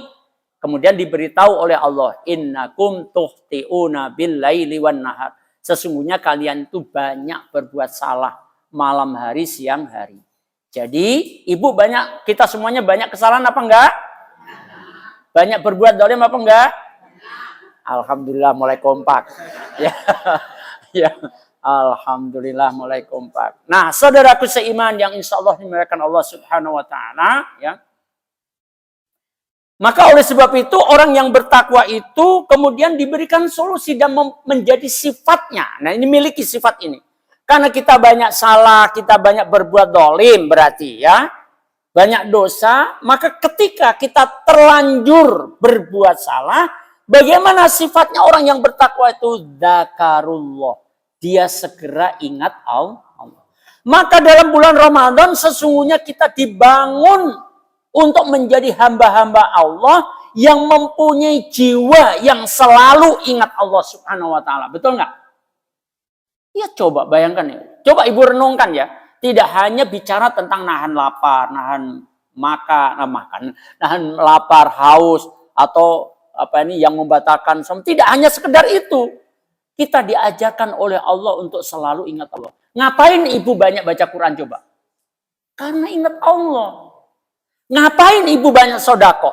Karena ingat Allah. Ngapain ibu sregep sholat malam di dalam bulan Ramadan? Karena ingat Allah. Ngapain mau puasa padahal nggak enak puasa itu? Karena ingat Allah. Semuanya dibangun untuk mengingat Allah. Zakarullah. Tapi ingat. Tidak hanya sekedar ingat kepada Allah. Zakarullah. Kemudian diikuti dengan kalimat apa? Fastaghfaru lidzunubihim. Ingat kepada Allah karena terlanjur berbuat dosa. Karena dosa inilah kemudian kita minta ampunan kepada Allah. Makanya Masya Allah Ramadan itu kesempatan kita untuk bersih dari dosa kita. Nah, tetapi Ibu rahmatullah juga harus dibarengi dengan iktikad yang kuat. Iktikadnya di mana yang harus dikuatkan? Mengakui bahwa tidak ada yang bisa mengampuni dosa kita kecuali Allah. Setelah zakarullaha fastaghfaru lidzunubihim, kemudian diikuti dengan kalimat apa? Wa may yaghfirudz dzunuba illallah. Dan tidak ada yang bisa mengampuni dosa-dosanya kecuali Allah. Ini harus kuat. Ya. Ini harus kuat. Semua doa harus dilandasi dengan i'tiqad yang kuat. Bahwa Allah sebagai maha pengabulan segala apa yang kita inginkan. Tidak hanya sekedar ampunan saja. Kaitannya dengan ampunan ini tentu i'tiqadnya kita harus yakin bahwa Allah mengampuni dosa-dosa kita. Walaupun tidak untuk pamer-pameran. Aku sudah istighfar, aku yakin Allah mengampuni saya. Lah ini main-main kalau itu mah ya. Hatinya kokoh, kuat, hakul yakin. Ini akan menjadi hantaran kita nangis ya. Allah mengampuni aku. Masya Allah. Ya. Nah, saudaraku seiman. Dan kemudian juga orang yang bertakwa, yang terlanjur berbuat salah itu punya i'tiqad yang berikutnya. Apa itu? Dan tidak mengulangi kesalahannya. Sementara dia sudah tahu. Nah, saudaraku seiman. Maka oleh sebab itu, ketika hamba-hamba itu sudah memiliki sifat ketakwaan, kita tambah lagi sebelum kita masuk oleh-olehnya ya. Bagaimana juga bulan Ramadan dibangun sifat ketakwaan, kebiasaan orang-orang yang bertakwa yang Allah ungkapkan di surat Al-Dzariyat. Coba dilihat surat Al-Dzariyat dibacakan mulai dari ayat 15 sampai ayat 19 saja ya. Surat ke-51 surat ke-51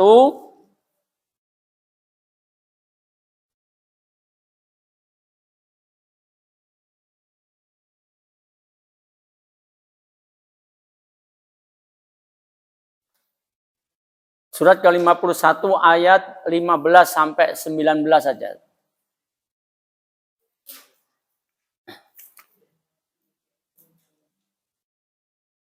Bu Sofi tolong bacakan coba.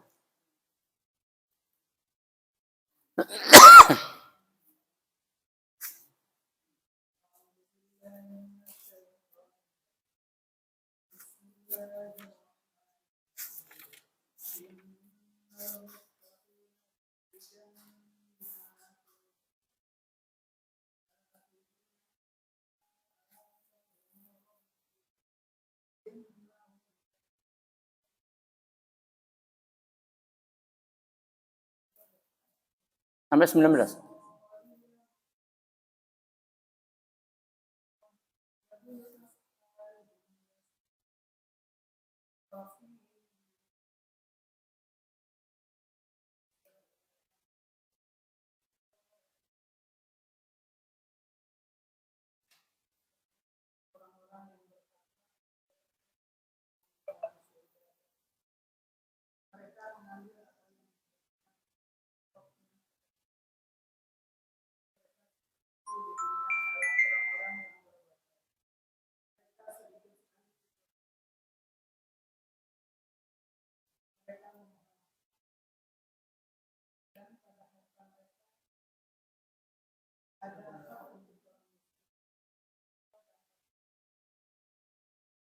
Ya, baik saudara-saudaraku, hamba Allah yang bertakwa.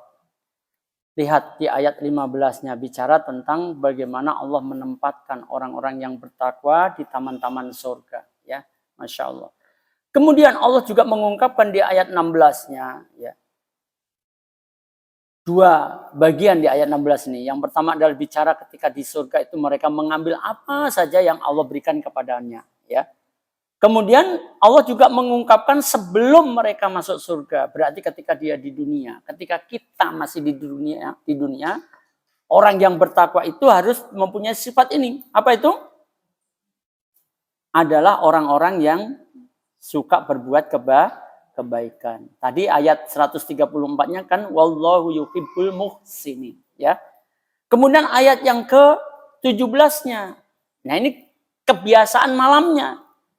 Mereka sedikit sekali tidur pada waktu malam. Ini yang kita agak kerepotan ini.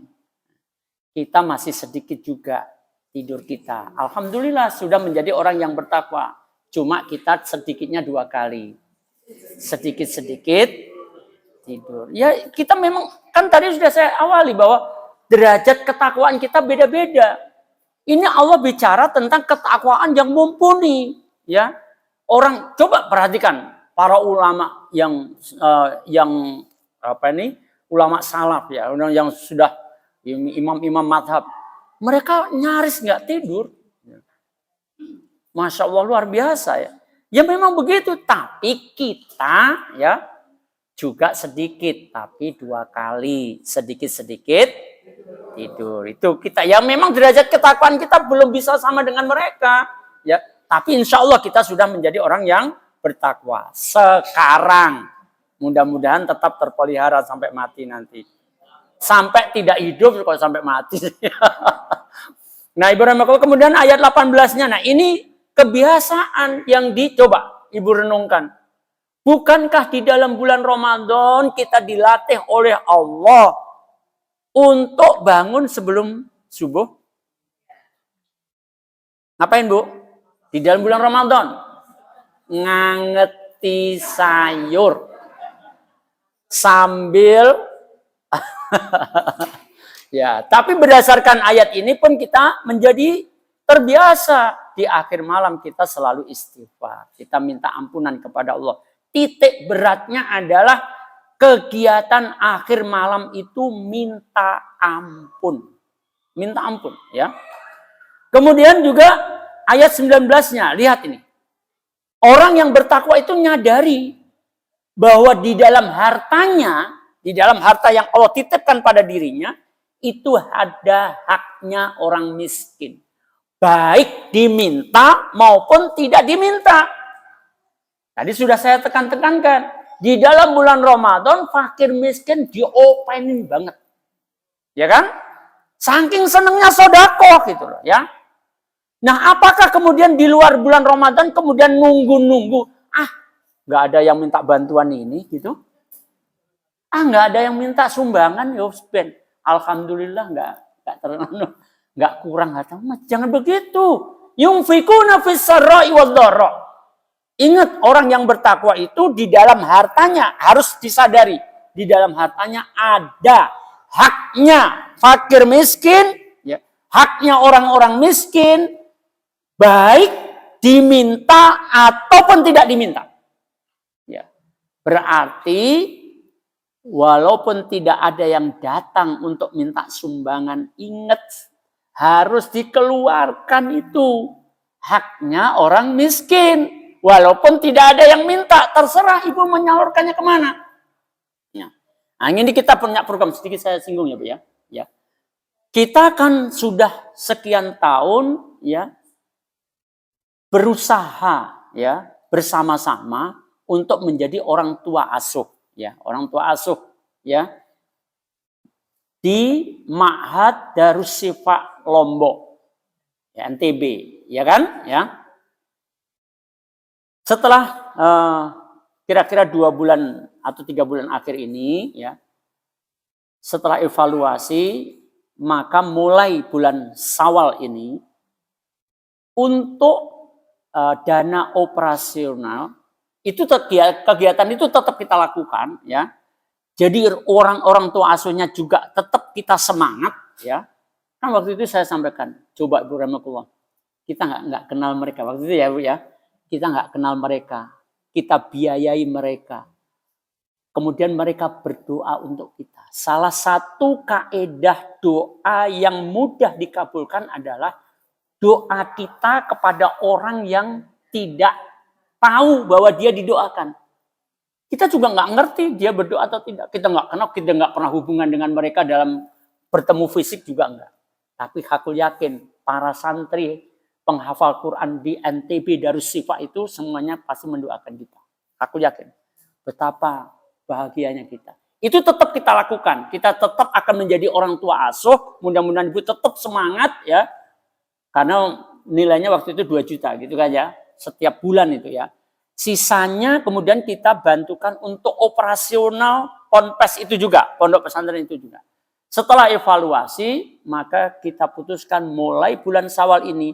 Kegiatan itu tetap kita lakukan sebagai bentuk kita semangat berinfak. Baik di waktu lapang maupun di waktu sempit.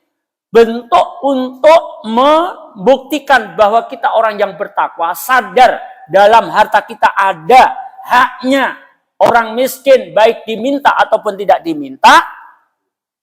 Tetapi mulai bulan Syawal ini biaya operasionalnya kita gunakan untuk intern kita. Ya, kegiatannya tetap ya, makanya kemarin sudah ada kan share-sharean itu ya.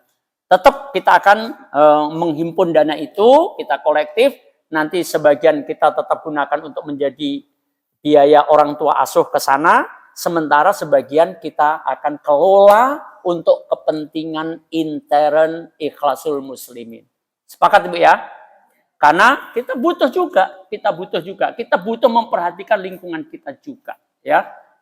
Nanti saya sampaikan juga kepada Ustadz Hendrawan bahwa mulai bulan ini kita hanya menjadi donatur orang tua asuh saja. Ya, jumlahnya 2 juta. Yang target kita jumlahnya adalah 2 juta. Mudah-mudahan nanti semakin meningkat ya. Sementara dana operasionalnya kita tahan untuk kita kelola di intern Ikhlasul Muslimin untuk kepentingan dalam ya. Baik, Ibu rahimakumullah. Jadi begitulah orang yang bertakwa dilatih menyadari bahwa di dalam hartanya ada haknya orang miskin, baik diminta maupun tidak diminta. Saudaraku seiman yang insya Allah dimuliakan Allah Subhanahu wa taala. Ingat, orang miskin yang beriman akan mendahului masuk surga 500 tahun. Ya, lebih dulu dibandingkan orang-orang yang kaya beriman. Kenapa? Karena pada dirinya tidak ada harta, maka tidak ada hisab harta. Atau sedikitlah hisab harta bagi dirinya. Itulah yang akan mempercepat dia masuk surga. Tetapi bagi kita yang katakanlah Allah menitipkan seberapapun harta yang kepada kita, maka itu pun juga akan menjadi sarana kita mulia.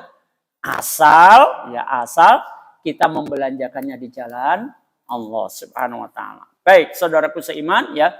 Maka langgengkan ya amaliyah di dalam bulan Ramadan. Langgengkan amaliyah Ramadan, jaga dia walaupun gangguan banyak, tapi berusaha semaksimal mungkin untuk tetap langgeng amaliyah itu. Karena saudaraku, saya sekarang masuk pada evaluasi ketakwaan kita ya, menimbang ketakwaan kita.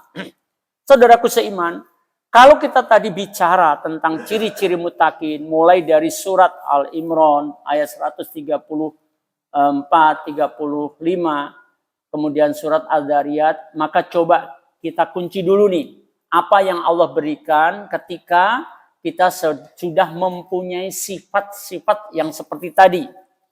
Setidaknya kalau surat Al-Dzariyat ayat 15-nya, Allah menyatakan orang bertakwa ditempatkan di taman-taman surga. Sekarang ayat 136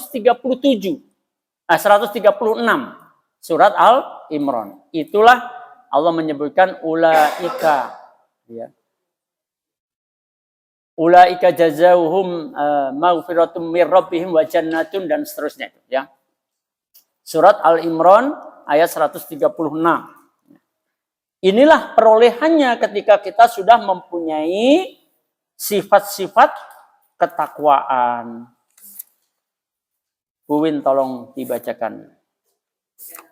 Ya, 136 surat Al-Imran.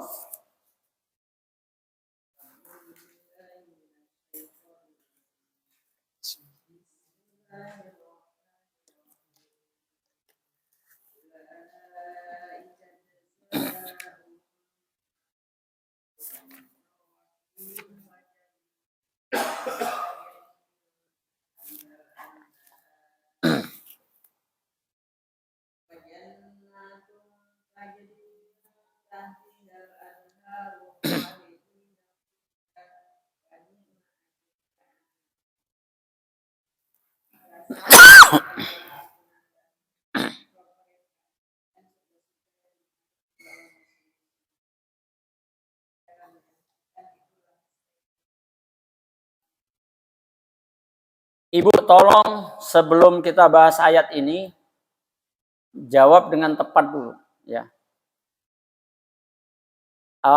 Sukses menurut Allah itu yang seperti apa? Coba susunan kalimatnya seperti ayat.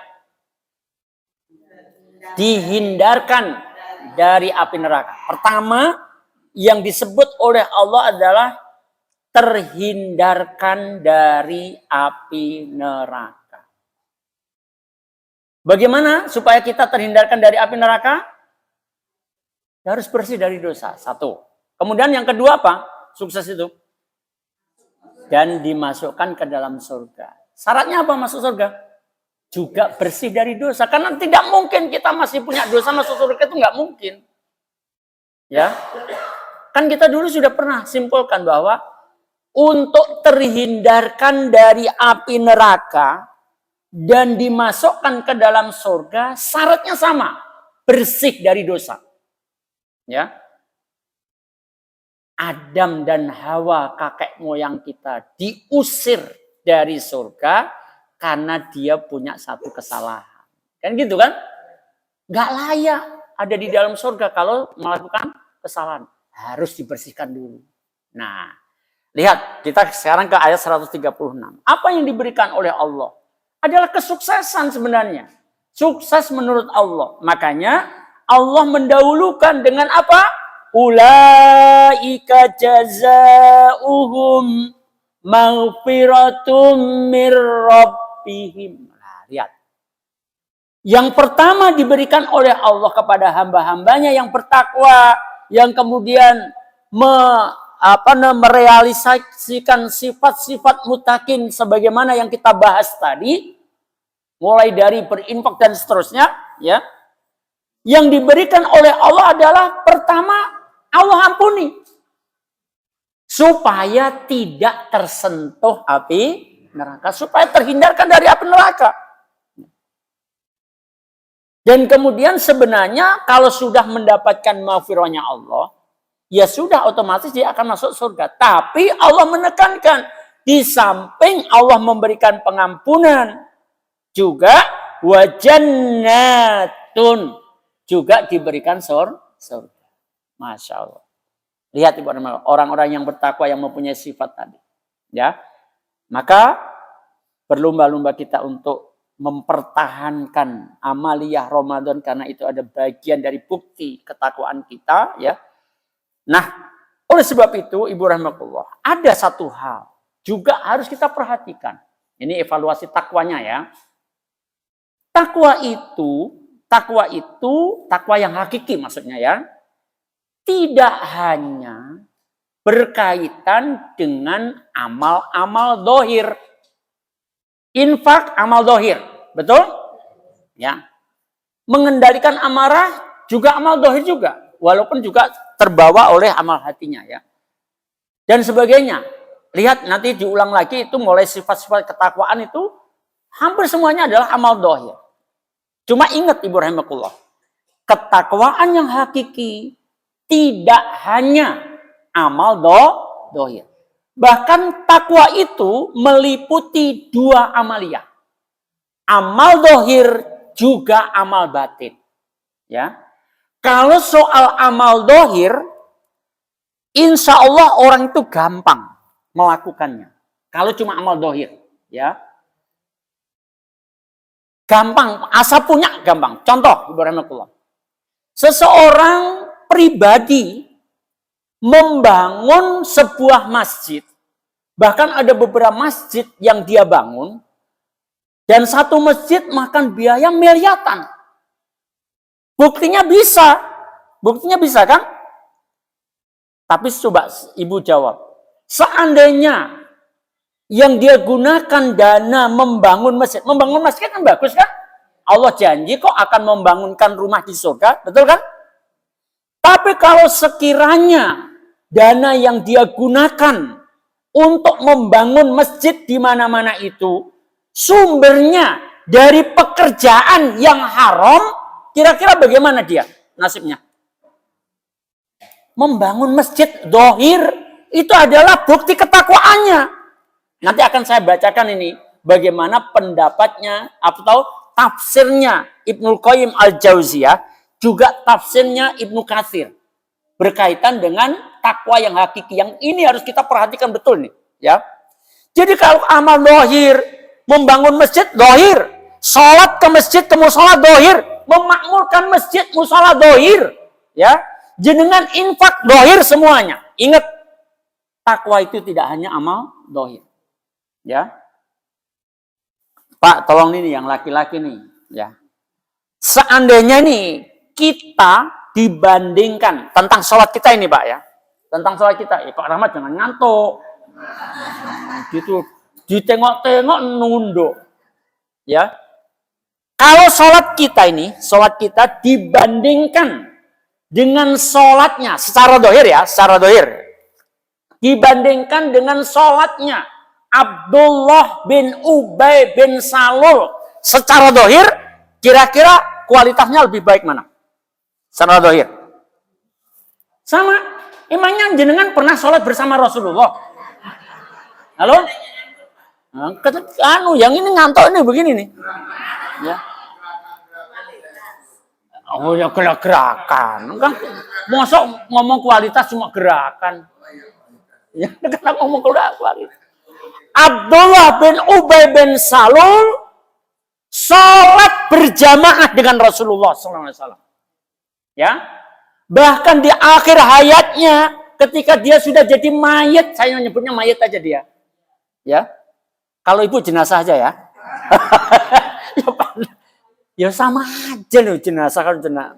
Tapi saya suka menyebut mayat aja lah untuk ini atau boleh juga bangkai juga. Nah, saudaraku seiman, pada saat dia mati, ternyata kain kafannya juga jubah Rasulullah. Nah, karena permintaan putranya, karena wasiat dia juga kepada putranya, ya, dimintakan agar jubah Rasulullah digunakan untuk mengkafani Abdullah bin Ubay bin Salul. Saya belum nyinggung predikatnya loh ya.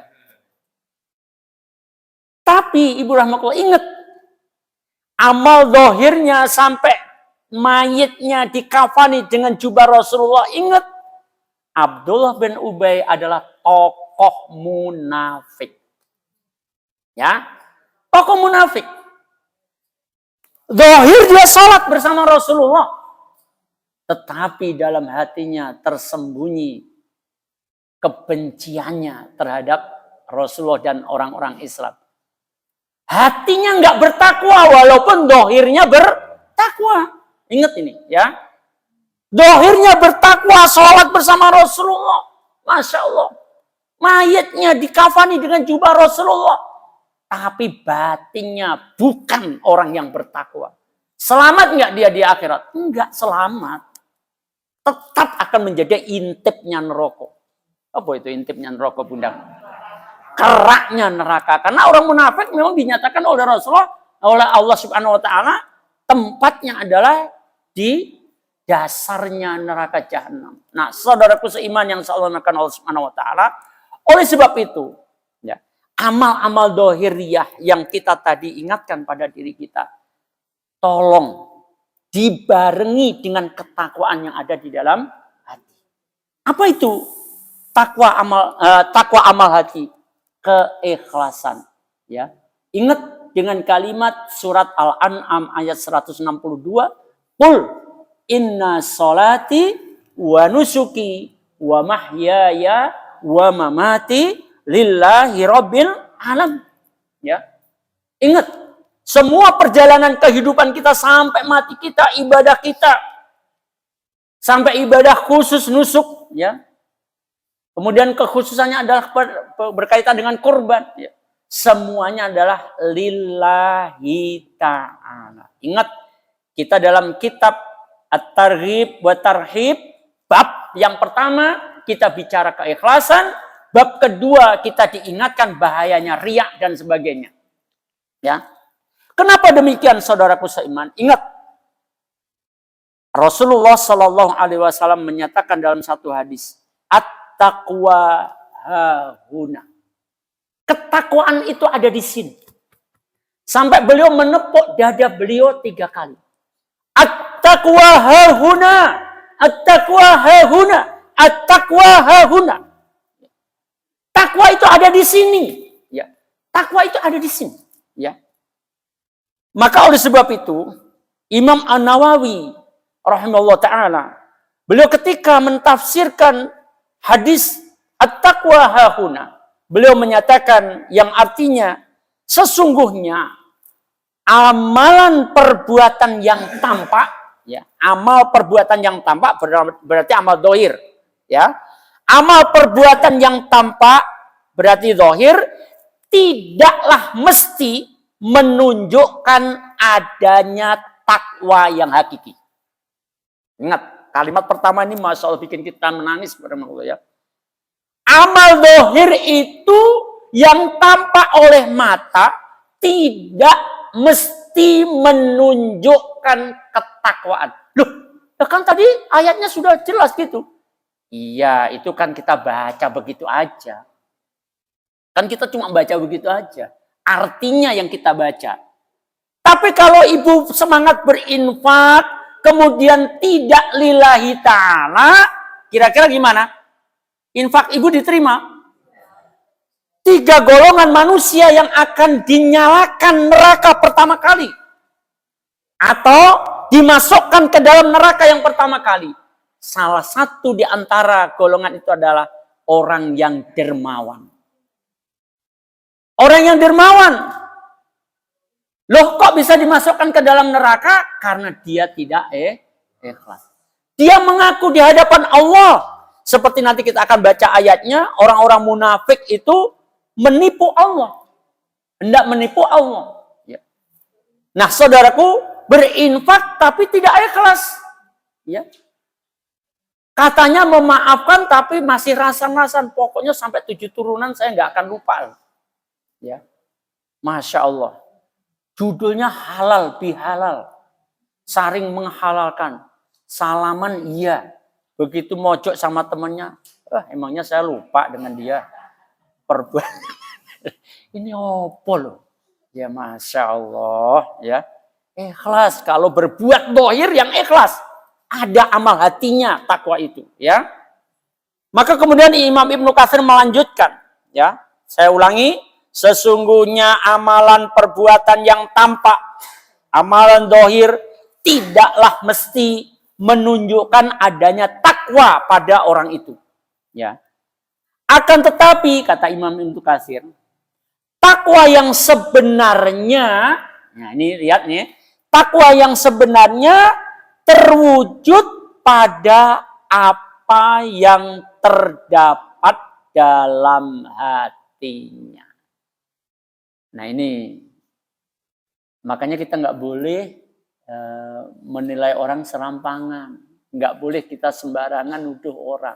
Ya, orang lagi ngomong, membicarakan, katakanlah, menunjukkan atau disiarkan sodakohnya, oh ria. Loh, ini kan menuduh sembarangan ini.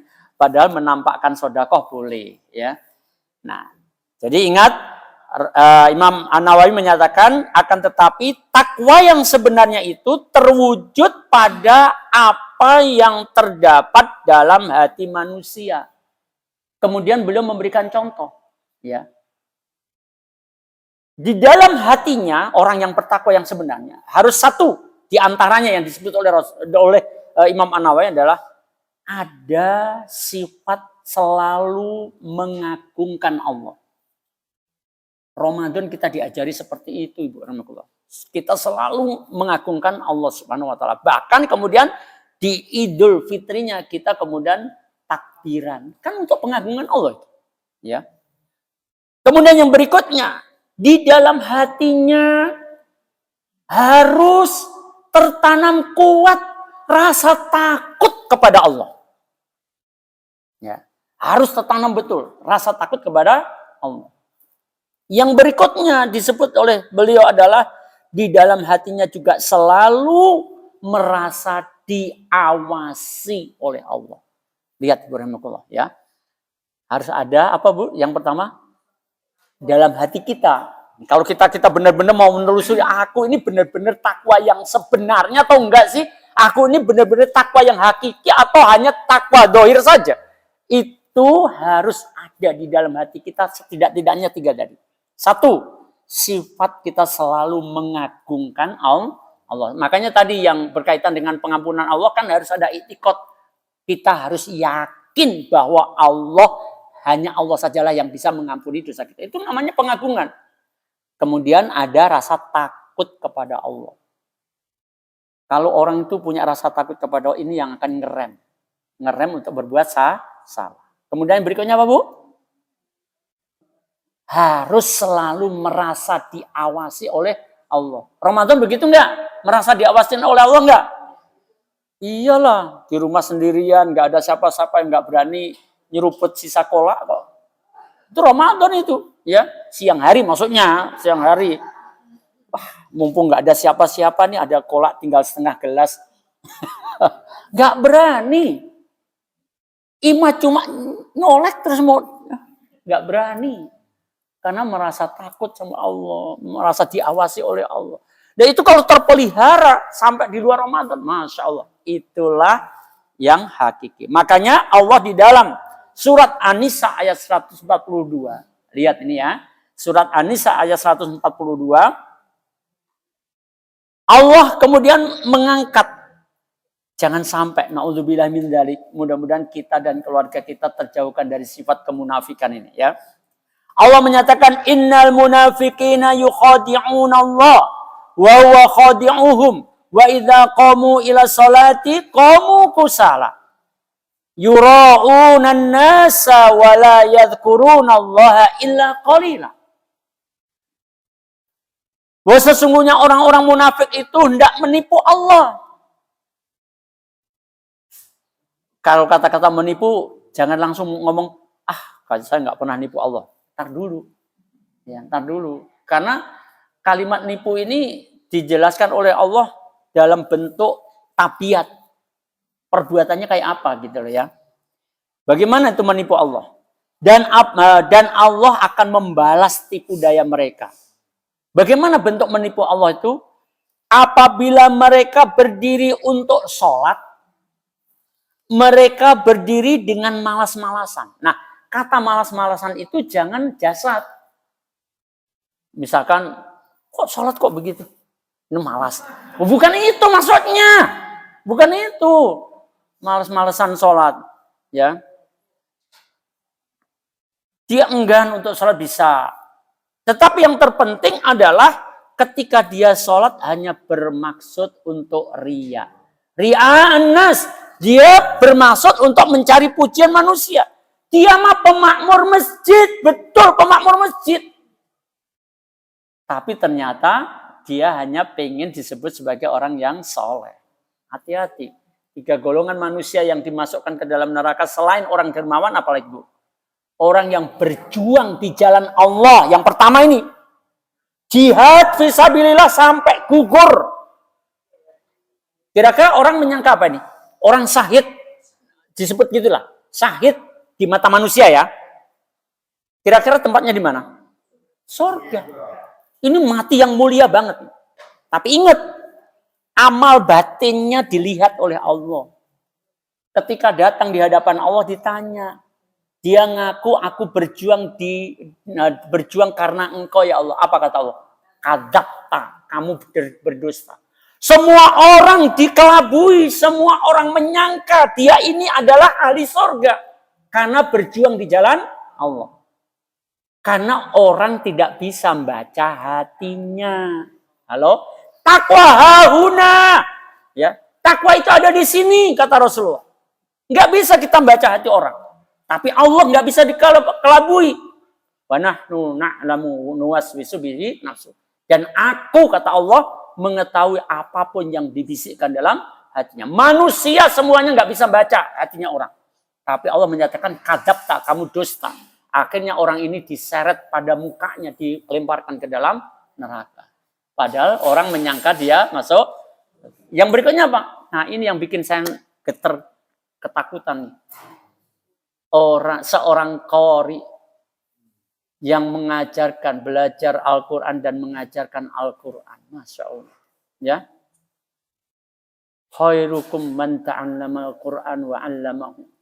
Sebaik-baik orang di antara kalian adalah orang yang belajar dan mengajarkan Al-Quran. Senang dengar hadis itu. Tapi, lihat. Ternyata ada qori yang akan dilemparkan ke dalam neraka pertama kali. Ketika dimatikan oleh Allah, kemudian ditanya oleh Allah, engkau gunakan untuk apa nikmat yang telah aku berikan kepadamu? Ya Allah, aku telah mengajarkan manusia Al-Quran. Dan maka Allah menyatakan, kadzabta, kamu berdusta. Kamu dusta. Kamu mengajarkan Al-Quran. Bahasa kita ini ya. Kamu mengajarkan, kamu pengen disebut ustadz aja. Kamu pengen disebut qori, pembaca Quran yang terbaik. Masya Allah. Dan itu kamu sudah dapatkan di dunia itu. Kamu sudah disanjung orang. Masya Allah, kamu sudah diundang kemana-mana. Diundangnya nggak apa-apa. Ini karena kita bicara amal hati loh ya. Tetapi kalau terbersit dalam hatinya pengen tenar, pengen terkenal ya, pengen pujian manusia, inilah yang menyebabkan seorang qori, seorang pengajar Al-Quran akan dimasukkan ke dalam neraka pertama kali. Na'udzubillahi min dzalik. Masya Allah. Nah ibu, kalau mujahid, kalau qori, kalau dermawan, akibat dari takwa hatinya yang nggak ada, keikhlasan hatinya yang tidak ada, menyebabkan mereka dilemparkan, diseret pada mukanya, dilemparkan ke dalam neraka pertama kali. Bagaimana kalau kita bukan mujahid? Bagaimana kalau kita bukan qori? Bagaimana kalau kita tidak dermawan? Ternyata ketakwaan dalam hati kita nggak ada.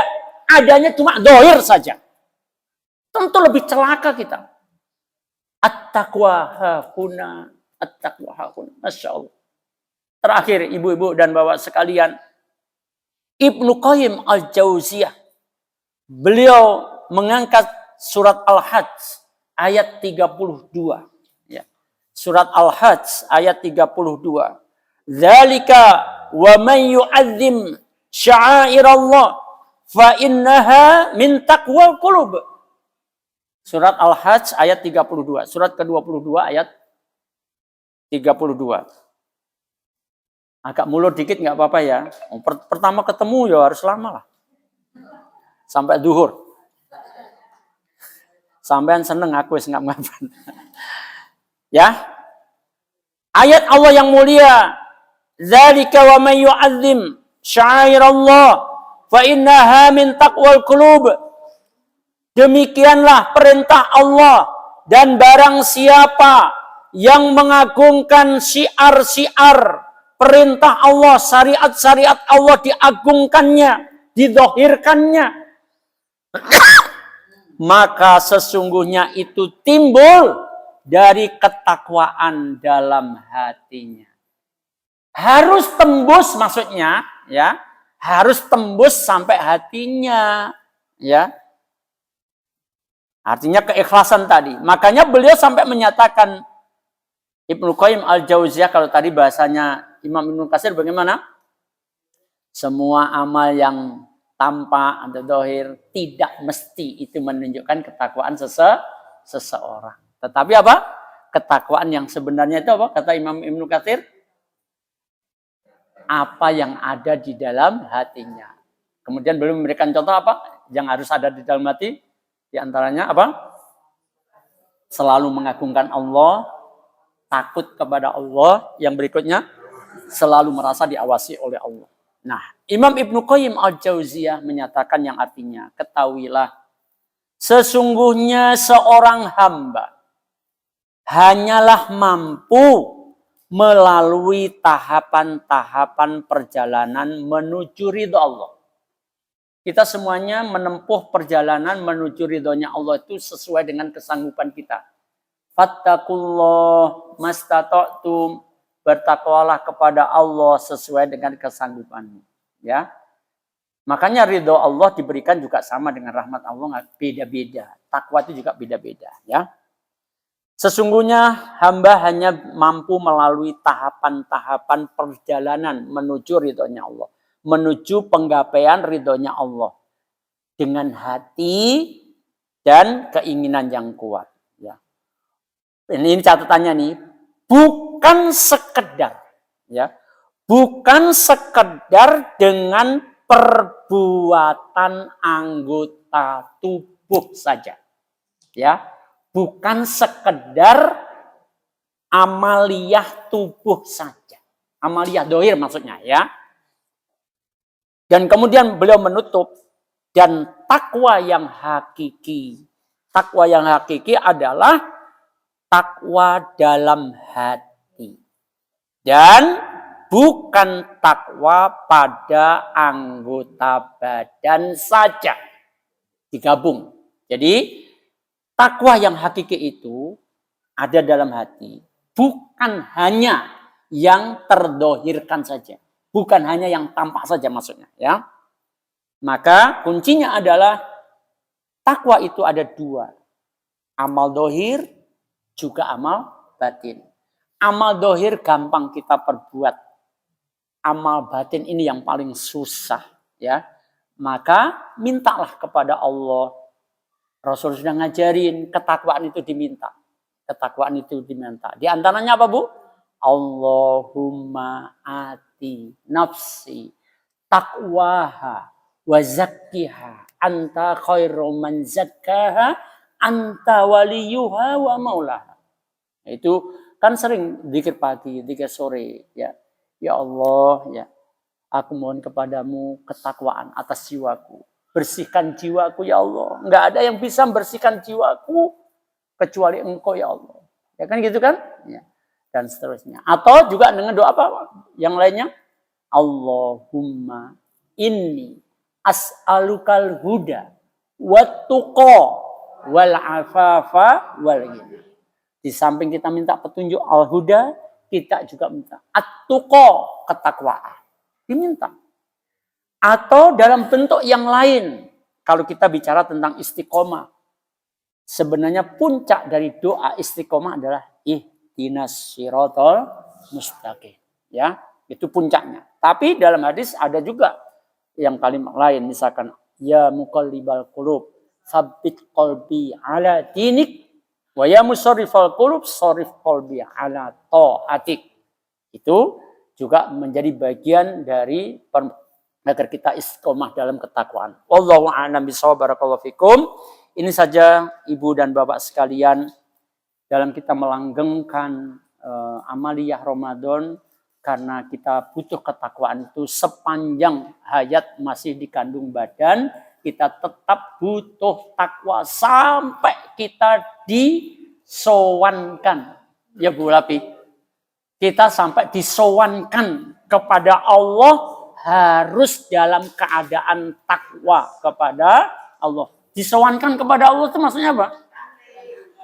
Lebih halus lagi. Dipateni. Dipateni oleh malaikat maut tapi. Ya, Masya Allah. Ya. Indahnya kisah Ibrahim yang pernah saya sampaikan kepada ibu-ibu. Ibrahim berontak kepada malaikatul maut. Kamu ini datang hanya namu atau mencabut nyawaku, kata Nabi Ibrahim kepada malaikatul maut. Aku datang kali ini akan mencabut nyawamu, wahai Ibrahim. Masya Allah. Apa kata Ibrahim alaihissalam? Kamu jangan sembarangan. Apa kamu nggak tahu aku ini kekasihnya Allah? Masya Allah. Ya kan? Nabi Ibrahim kan gelarnya Khalilullah kan? Aku ini adalah kekasihnya Allah. Kok kamu mau nyabut nyawaku? Apa kamu nggak takut dimarahin Allah kekasihku? Masya Allah. Masya Allah, kalimatnya kayaknya benar banget gitu ya.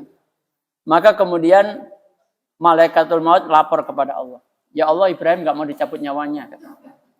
Katanya dia kekasihmu ya Allah. Sampaikan kepada Ibrahim.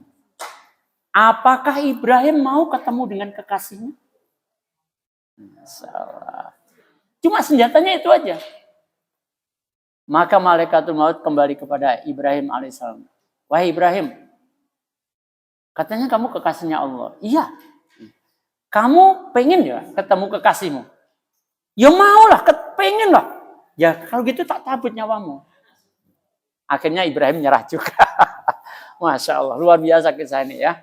Nah, saudaraku seiman ya, mudah-mudahan Allah kelak ya mengakhiri kehidupan kita, mengakhiri kehidupan keluarga kita tetap sebagai orang yang berserah diri kepada Allah, muslim dan muslimah, tetap membawa keimanan dan ketakwaan. Mudah-mudahan kita semuanya bersama keluarga kita disatukan oleh Allah Ta'ala di surganya Allah Subhanahu Wa Ta'ala.